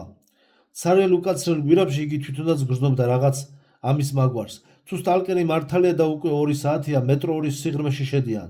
მაშინ ეს იდუმალი ნაგებობა უბრალოდ საინჟინრო ის კონსტრუქცია ყოფილა, რომელსაც ნახევრად გონიერი კაცი ჭამები და მათი ფანატიკური ქურუმები დაპატრონებიან. მებრძოლები აჩურჩურდნენ. რაზმით ცარიელ უჩვეულო სადგურს მიადგა. მოკლე ბაქანი, დაბალი ჭერი, რკინა ბეტონის სვეტები, კაფელით დაფარული კედლები. ყველაფერი იმაზე მიუთითებდა, რომ მისი ერთადერთი დანიშნულება საიმედო თავდაცვა იყო. დროთა განმავლობაში ფერშეცვლილი ბრინჯაოს ასოები კედლებზე, რომელთა გასწვრივ ისინი მიდიოდნენ, ქმნიდა გაუგებარ სიტყვას სოვმინ. სხვაგან ეწერა ერებ მთავრობის სახლი. არტიომმა ზუსტად იცოდა, რომ ასეთი სახელის მქონე სადგური ჩვეულებრივ მეტროში არც ერთი არ იყო. ეს კი უთუოდ მხოლოდ ამას ნიშნავდა, რომ ისინი უკვე გასცდნენ მის საზღვრებს. მელნიკი არ აპირებდა გაჩერებას. ის ჩუმად მოეთათფირა რაღაცაზე თავის მებრძოლებს და ყველამ გზა განაგრძო. არტიომს უცნაური გზნობა დაეუფლა. თითქოს ბრჭყვიალა შეკურა, რომელიც მამობილმა დაბადების დღეზე აჩუქა, მხოლოდ გაზეთის ნაგლეჯი აღმოჩნდა. საჩუქარი კი არსად იყო. უხილავი დამკვირვებლები მის თვალწინ ქრებოდნენ. ძლავრი, ბრძენი და შეუცნობელი ძალის მქონენი კი იქცეოდნენ ფანტასმაგორულ ანტიკურ ქანდაკებებად, ძველი მითების ილუსტრაციებად, რომლებიც გვირაბების ნესტმა და ორპირმა ქარმა დაასამარა. მართთან ერთად არტიომის ცნობიერებაში მტრად იქცა ზოგი სხვა რწმენაც, რომელსაც ამ მოგზაურობის დროს შეეჩეხა.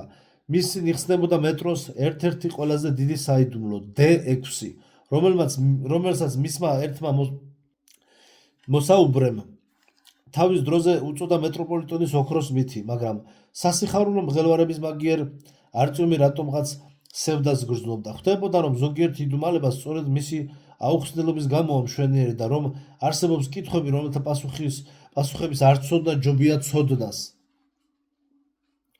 არტიომმა ლოყაზე სისველი იგრძნო და თავი გააქნია, სწორედ ისე, როგორც სულ ცოტა ხნის წინ მოკლულმა ველურმა. მერე კანკალმა აიტანა ცივი ორპირი ქარისა თუ მარტოობისა და სიცარიელის მწვავე გრძნობის გამო. წამით მოიჩვენა, რომ ყველაფერმა აზრი დაკარგა, მისმა მისიამაც. ადამიანის მცდელობამ თავი გადაერჩინა შეცვლილ სამყაროში და საერთოდ სიცოცხლემ ყველა თავისი გამოვლინებით. სიცოცხლე სხვა არაფერია თუ არა ცარიელი ბნელი გვირაბი, თითეულისათვის მოზომილი დრო, რომელიც მან ბრმად უნდა გაიაროს სადგურ დაბადებიდან სადგურ სიკვდილამდე. რწმენის მაძიებლები ცდილობენ ამ გვირაბში იპოვონ გვერდითი გზები, მაგრამ სადგური მხოლოდ ორია და გვირაბიც შენდება მხოლოდ მათ შესაერთებლად. ამიტომაც მას არავითარი გვერდითი გზა არ აქვს.